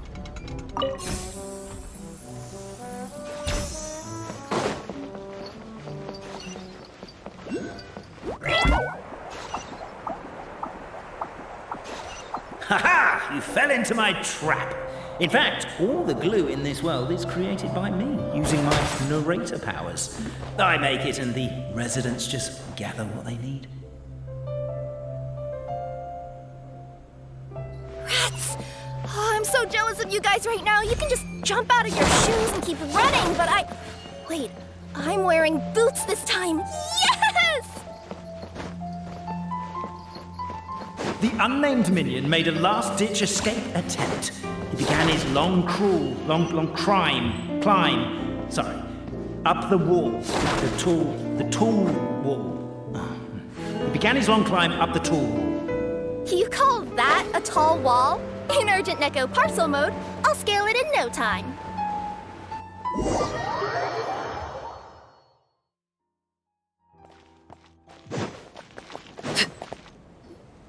So, it was you!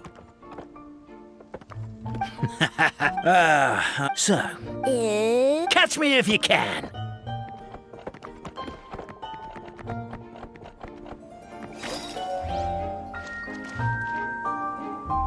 We have a runner! That's it! Let me at him! The would-be Marquis of Carabas dispatched the Necomata in boots, who ran off in pursuit of the poor little minion.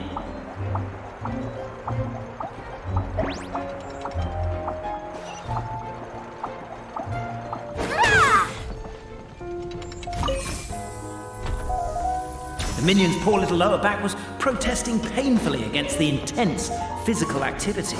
He decided to take the elevator, giving him a moment to catch his breath. Really? His lower back asked. But the minion had no other choice. He resolved to make the jump down. By this point, the Necomata in boots was gasping for air. The minion was huffing and puffing, even more loudly. But we'll ignore that. I'm not! Don't underestimate the gold-level courier of the Komania Express! A characteristically catty response from the Necomata. Tell me, what do you hope to gain from bullying me? I get to let off some steam! Ha-ha! You fell into my trap. In fact, all the glue in this world is created by me, using my narrator powers. I make it and the residents just gather what they need. Rats! Oh, I'm so jealous of you guys right now. You can just jump out of your shoes and keep running, but Wait, I'm wearing boots.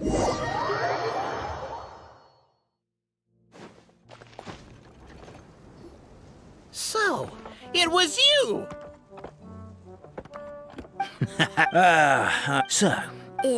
Catch me if you can.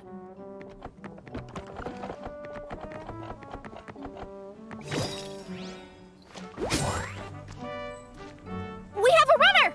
That's it! Let me at him! The would-be Marquis of Carabas dispatched the Necomata in boots, who ran off in pursuit of the poor little minion.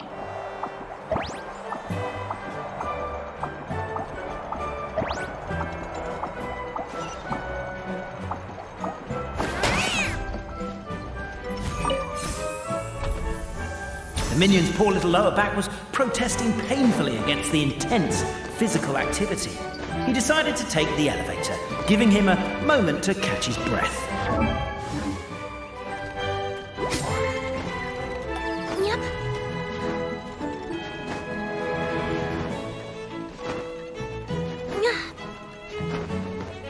Really? His lower back asked. But the minion had no other choice. He resolved to make the jump down. By this point, the Necomata in boots was gasping for air.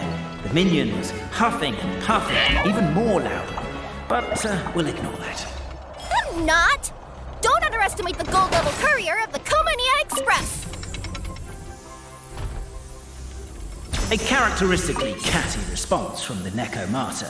Tell me, what do you hope to gain from bullying me? I get to let off some steam!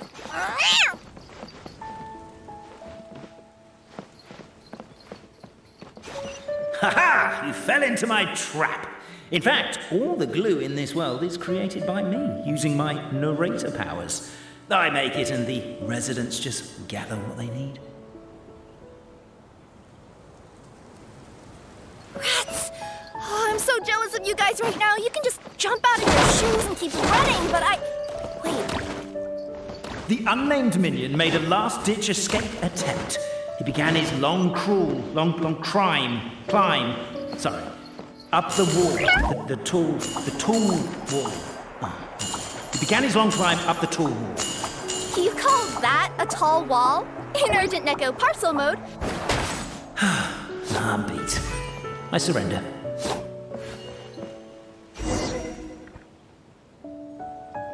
You've got nowhere left to run. All right. I confess. That was fast. Getting caught by you here was a backup plan. I don't know if what I've done will make things better or not. Time to come clean. I am the narrator, the one who's been guiding you all this time.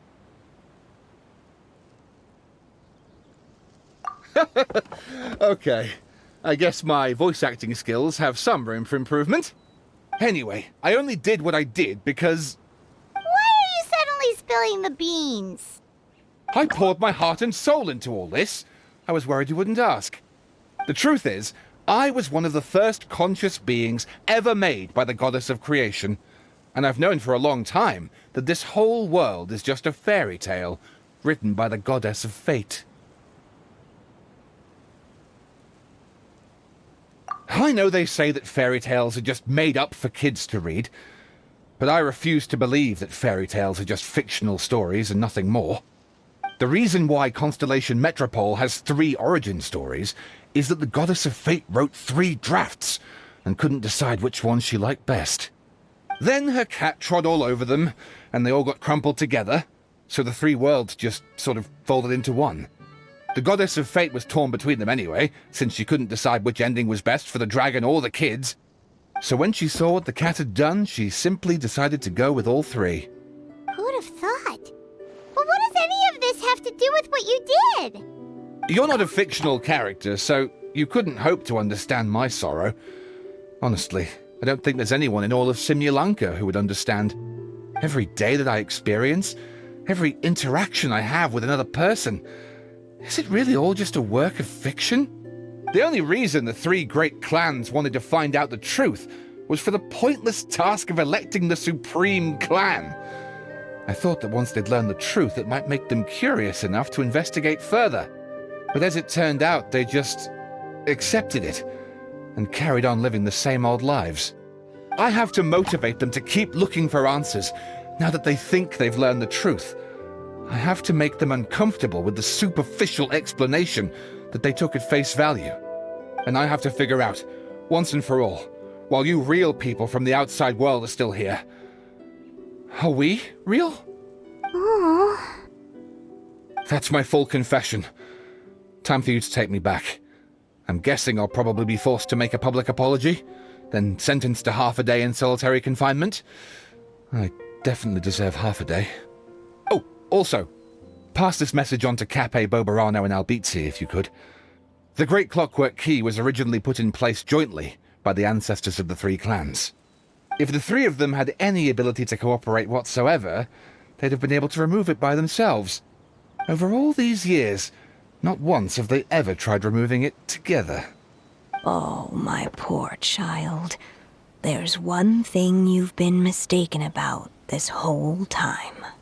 Ah! Whose voice is that? Detective? Was that you? Your voice acting's actually pretty good.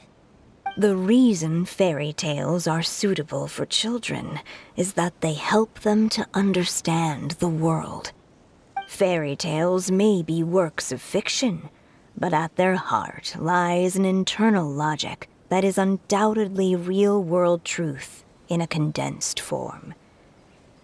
Perhaps they simplify good and evil, and perhaps they hide the darkness in metaphors. But let there be no doubt. The world within fairy tales is as real as can be, and by extension, you and your compatriots are also real. Goddess! Is it really you? The line that separates footnotes from narrative can never be crossed. Never the two shall meet. This is why you have never heard my voice before. But now you wish to break free from the story, and there's a cat nearby, so you can hear my echo. Necromora! Just your echo?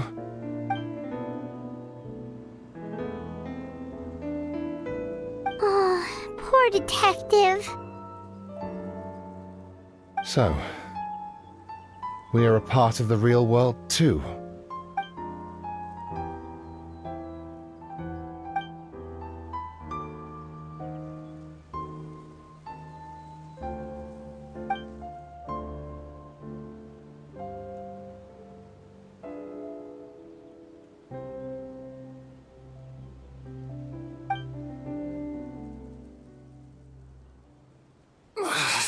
My head's spinning.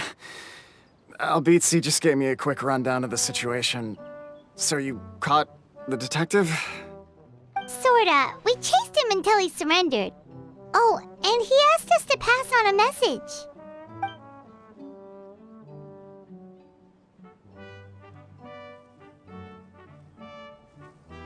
Does he really think we didn't try that? 'Cause we did, after 6 months in that place. That was my bad. I thought it was a stupid idea at the time, so I didn't really exert myself. I also sort of stopped trying after 3 years. You! Never mind. I'm partly to blame as well. On the second attempt, I just hugged the key and pretended like I was pulling as hard as I could. You guys are so lazy. My granny's neighbor's pet cat has nothing on you, and it spends all day, every day sunbathing. Anyway, you said you heard the voice of the Goddess of Fate at the end? That's amazing. There is a world beyond our own after all. What would you guys say to taking a trip to the outside world sometime? Otherwise, I got bashed in the back of the head for nothing. Depends. Do either of you know how to get there? But yes, I agree we should go. And not invite the detective, just to annoy him. But maybe the reason we've never worried about whether we're real or not is that, unlike him, we weren't there to witness the creation of this world. We've never had any reason to doubt that we're real. If someone ever convinced me that these delightful dimwits, Cape and Albizzi, weren't real, I'd be devastated.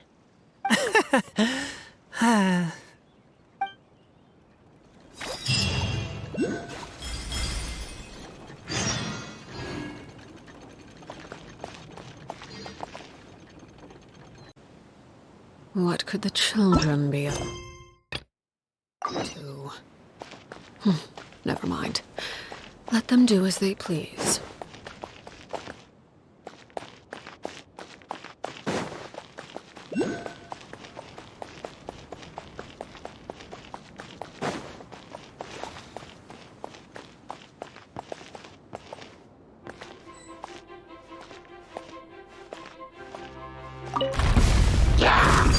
Overruled.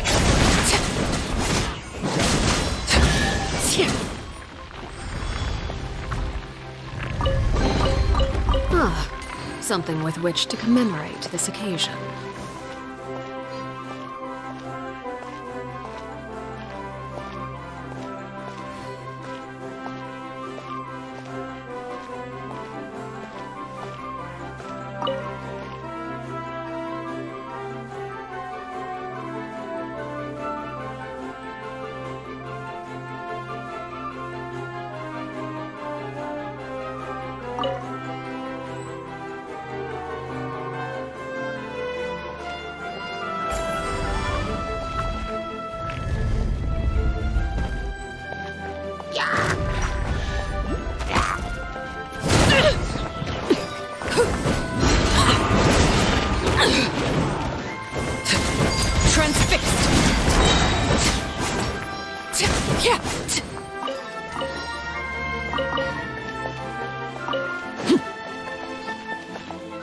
Whoa!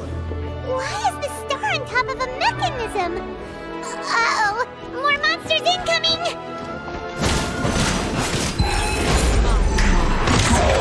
Laid bare.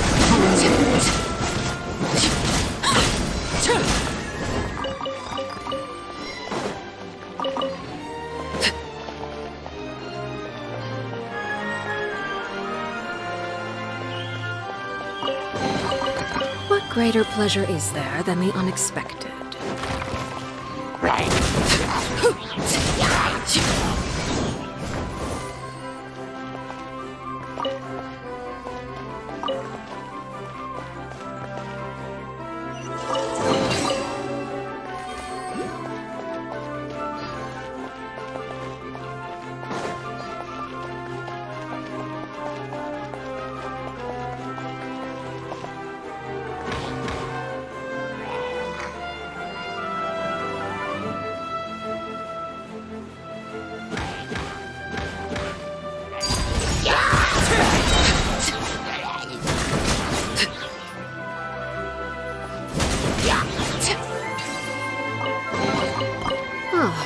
Something with which to commemorate this occasion.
Impressive bounty.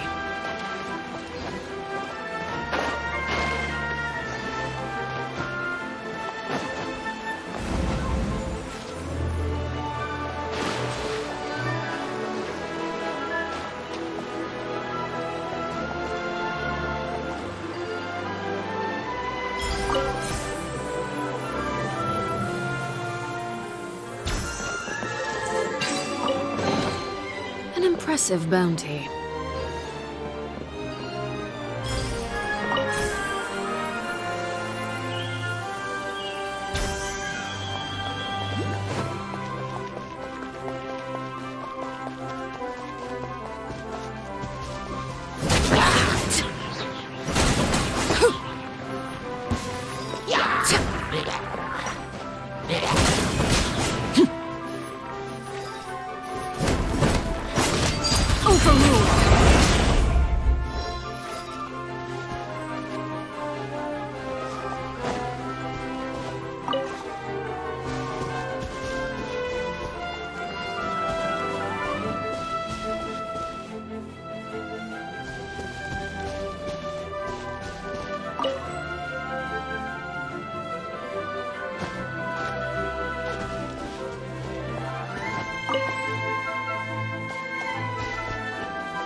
Transfixed!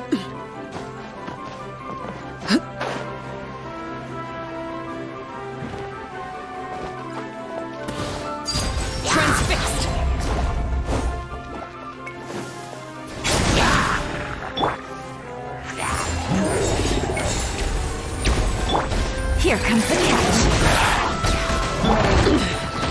Pitiful.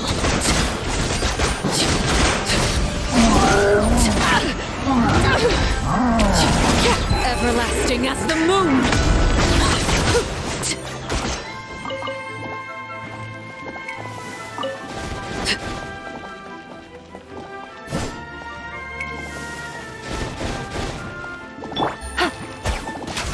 Busted. Quietly now.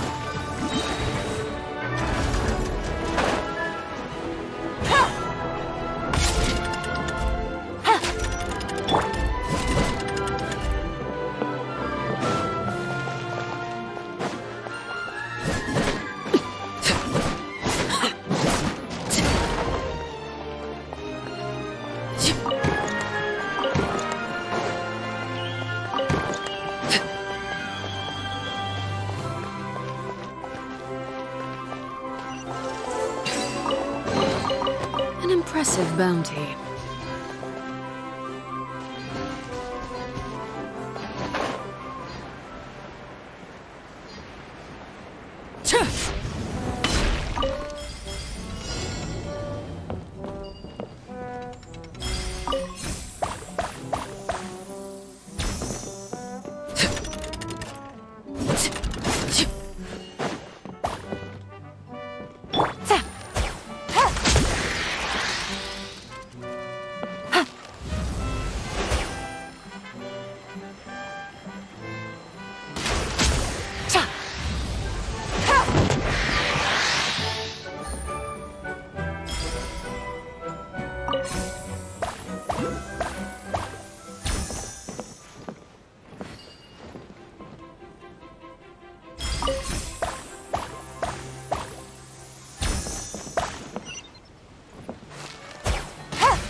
A chest full of valuables and a trove of potential clues.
A chest full of valuables and a trove of potential clues.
Good roll. All right, maybe I'll take one more day off and knock out the rest of the work once I'm feeling up to it.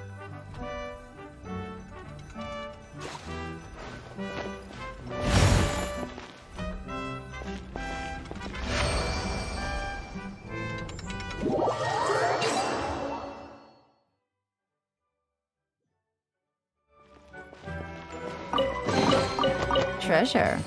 One way to draw your target out of hiding.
Easy money.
Another one in the bag!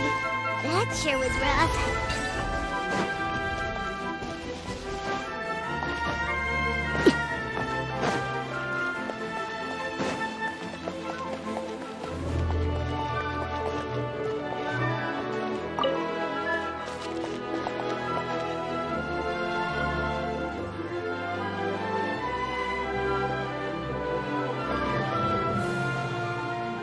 Feels like they really didn't want to give that to us.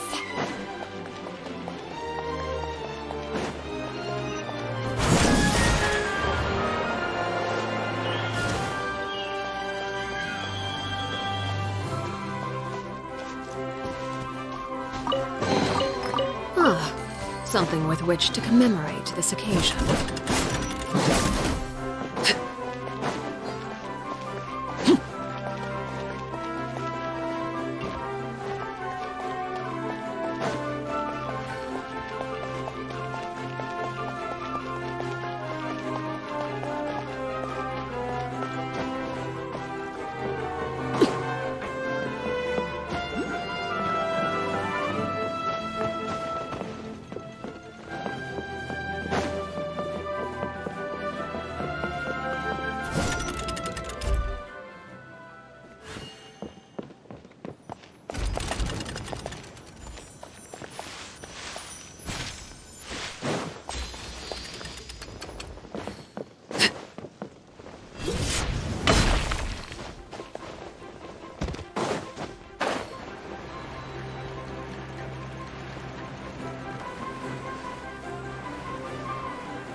Drat!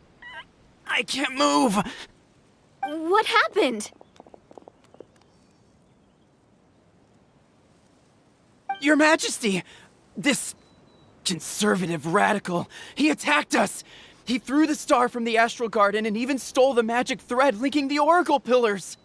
But just as we were about to arrest him, the goddess's magic activated, and now we can't move! No! Nobody touched the celestial gear! What's an oracle pillar? You need to use it to pray to the goddess. I'll explain later.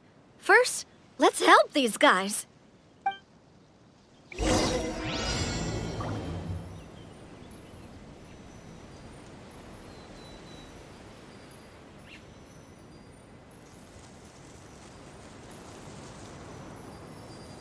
Something you wish to report? Go on. You have my undivided attention.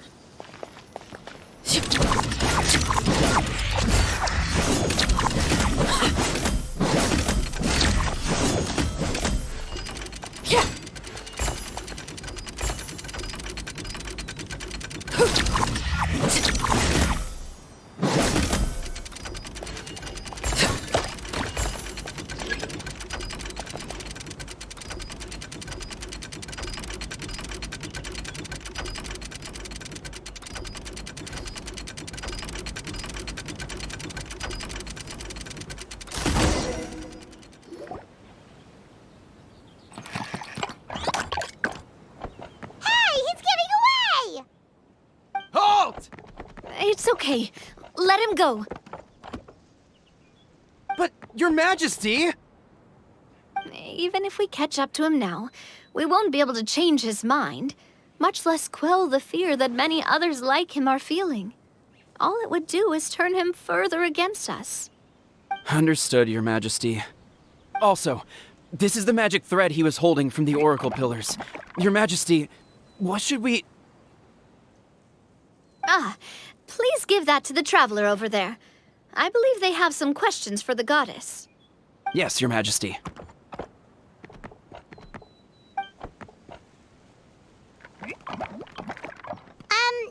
So, what do we do with this exactly?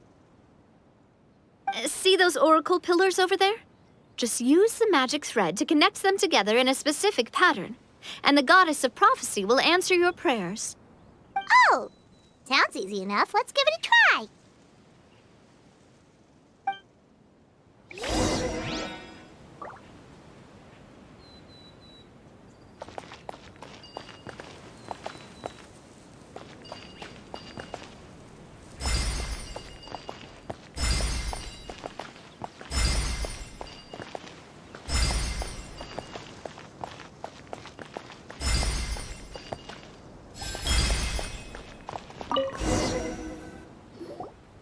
It worked!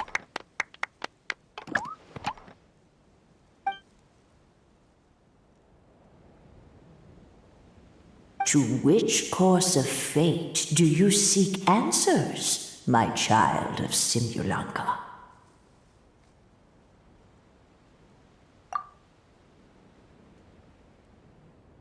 The hero from another world, supported by their companions, shall restore peace to this world.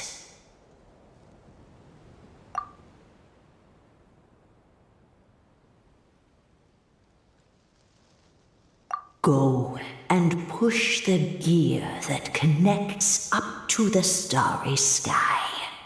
When that time comes, I shall dance and return the tracks beneath my people's feet back to the stars in the sky.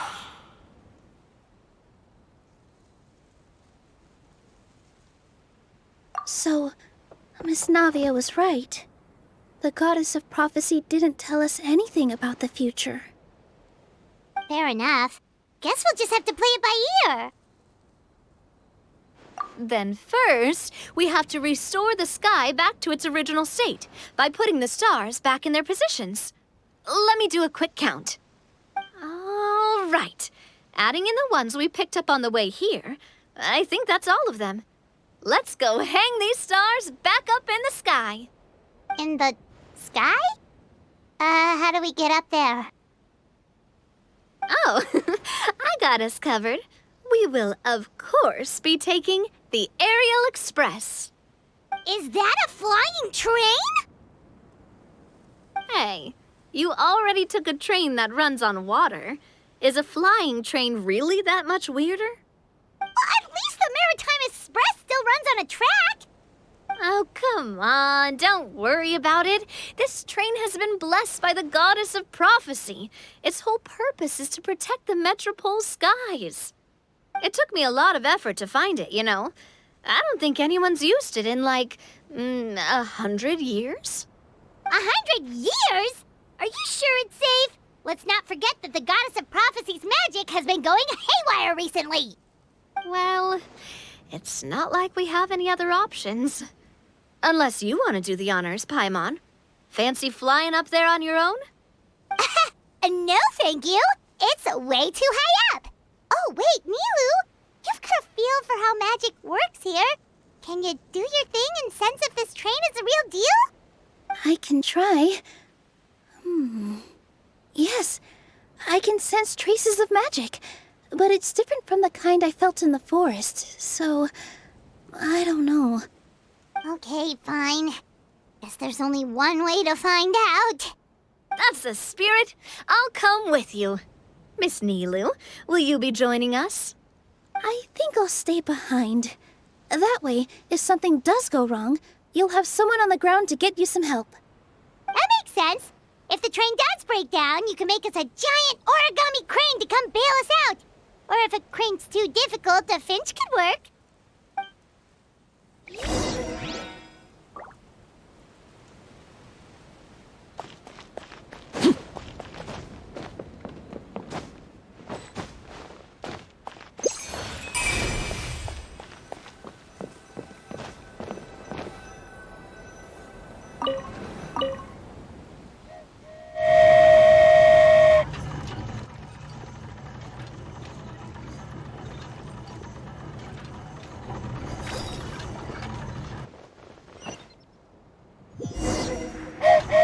Choo-choo!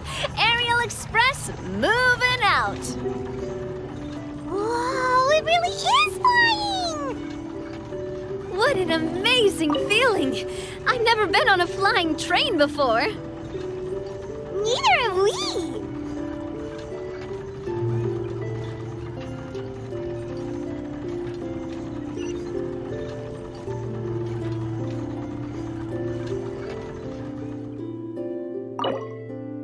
That should do it. On to the next location.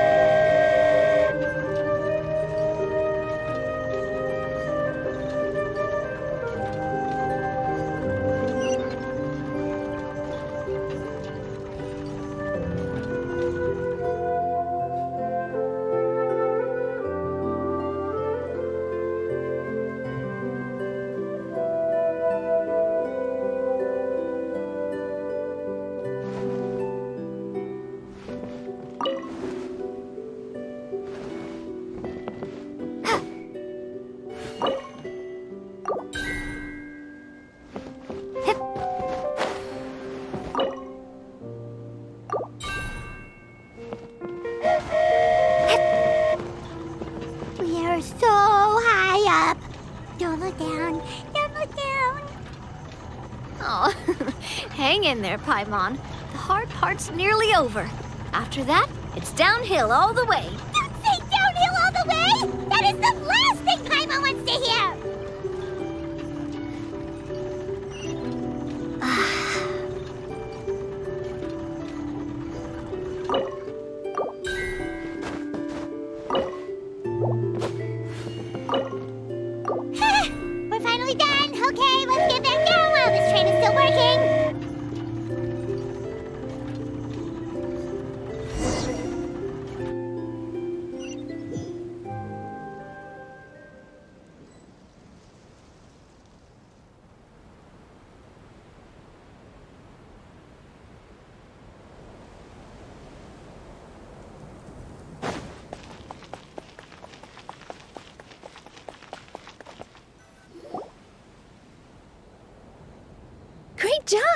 It looked like it all went smoothly. Yeah, and it was an absolute blast, too. You gotta ride with us next time, Miss Nilu. Huh? I'm okay. Thanks for... Halt! What do you think you're doing? Get out of my way! What's going on? Your Majesty, there! Let us through! Stay back! It's okay. Let them through.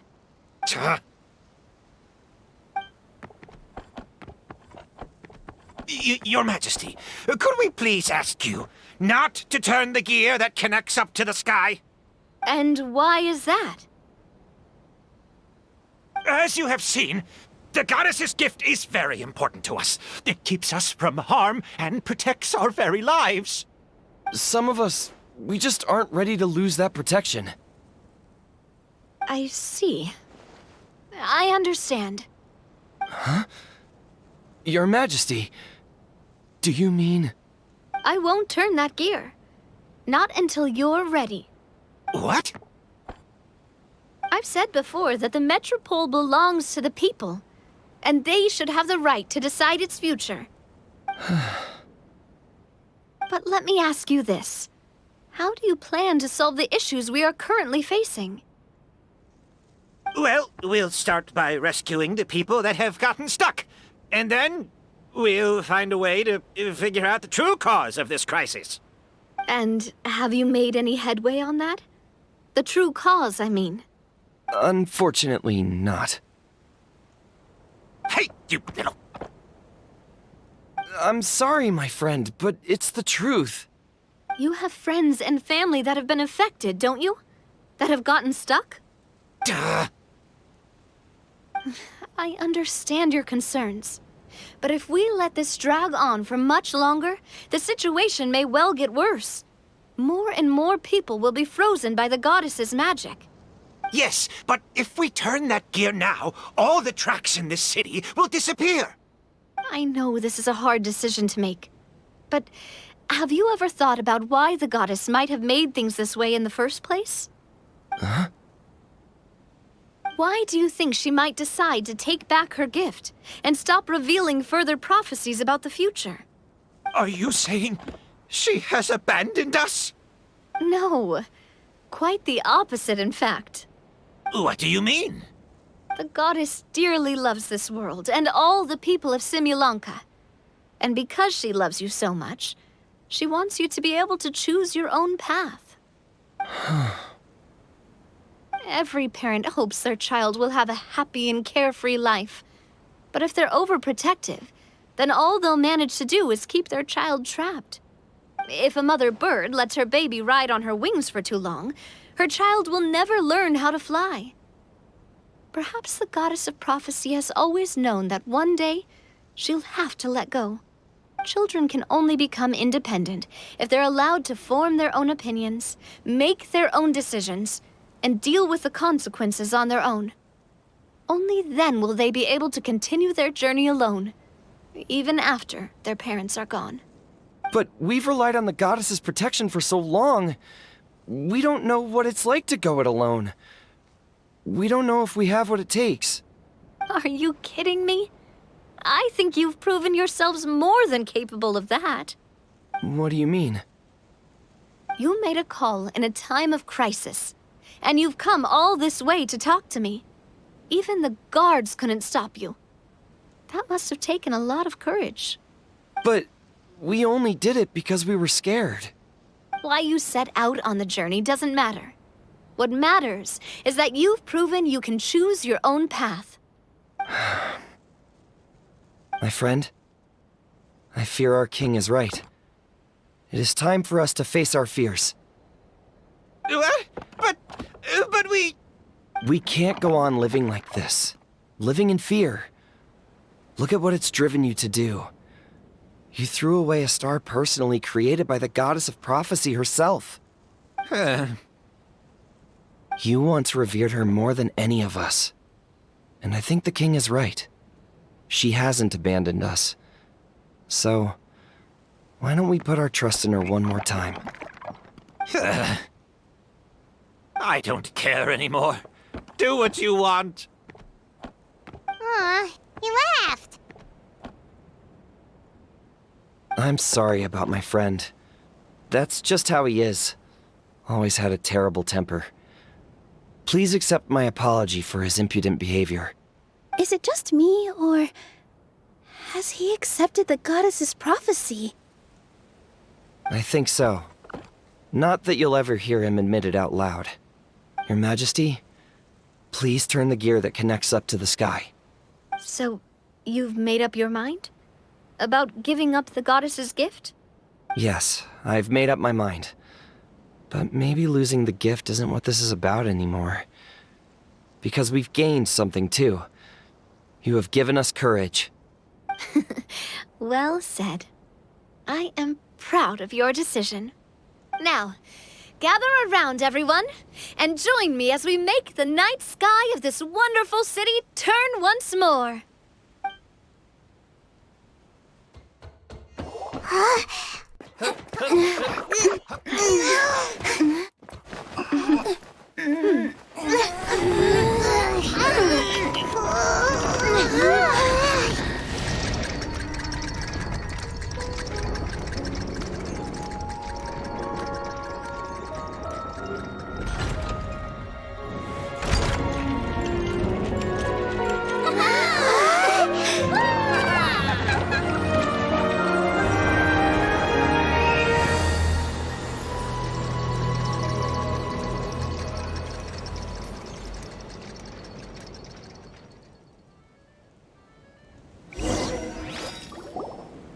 So the stars hanging in the sky, they're music notes!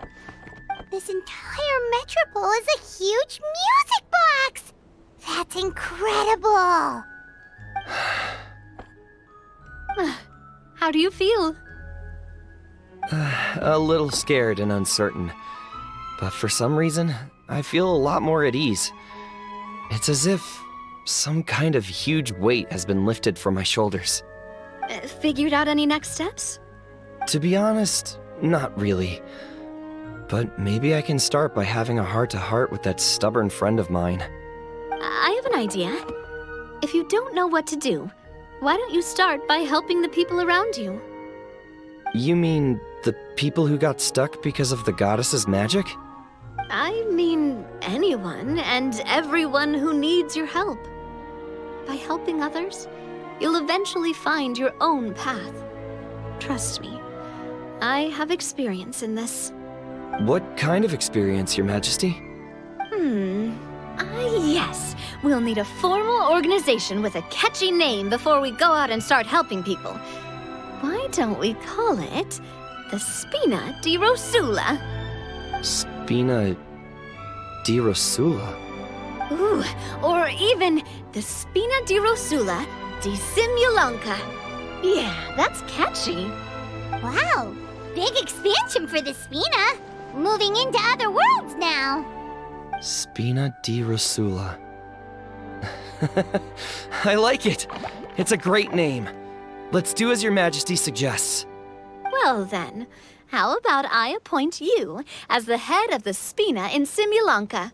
While I'm off fighting the dragon with the other heroes, it'll be your responsibility to work with the guards and take good care of the people in the metropole. What? You're planning on fighting the dragon? But no, Your Majesty, you must reconsider. He's right. Your Majesty, you can't. How are you two on the same side all of a sudden? Perhaps Your Majesty is unaware of this. The great dragon suddenly broke out from the Titanium mines one day and tore the end of the world to pieces. After that, it spat out a strange fog that surrounded a whole island. No one knows what lies beyond the fog, and no one knows what has become of that poor island. Before Your Majesty arrived, we dispatched many soldiers to fight the dragon, but none came back alive. Yikes. Sounds worse than we thought. Isn't that all the more reason for us to go? There could still be guards trapped there, waiting for someone to rescue them. King Navia is right. We cannot simply stand by and watch as the people of this world suffer. Very well. Though I have not served by your side for very long, Your Majesty. 2 days is enough for me to have learned that once your mind is set, any attempts to change it are futile. You're a pretty good judge of character. He probably didn't mean that as a compliment. Since you're serious about this, I won't try and stop you. There's only one way to reach the end of the world, and that's by taking the Maritime Express. Oh, right! So there's a line going there too? Yes, it was originally built to serve the workers commuting to the Titanium mines, but it has been abandoned since the dragon attack. I'll tell the conductor to wait for you at the platform by the side gate to the Metropole first thing tomorrow morning. You're embarking on an extremely dangerous adventure. Please be careful, Your Majesty and friends. Oh, thank you for your concern. While I'm gone, I leave the Metropole in your capable hands. Yes, Your Majesty! Just call me boss from now on. That's what everyone in the Spina calls me, and it's what I'm used to.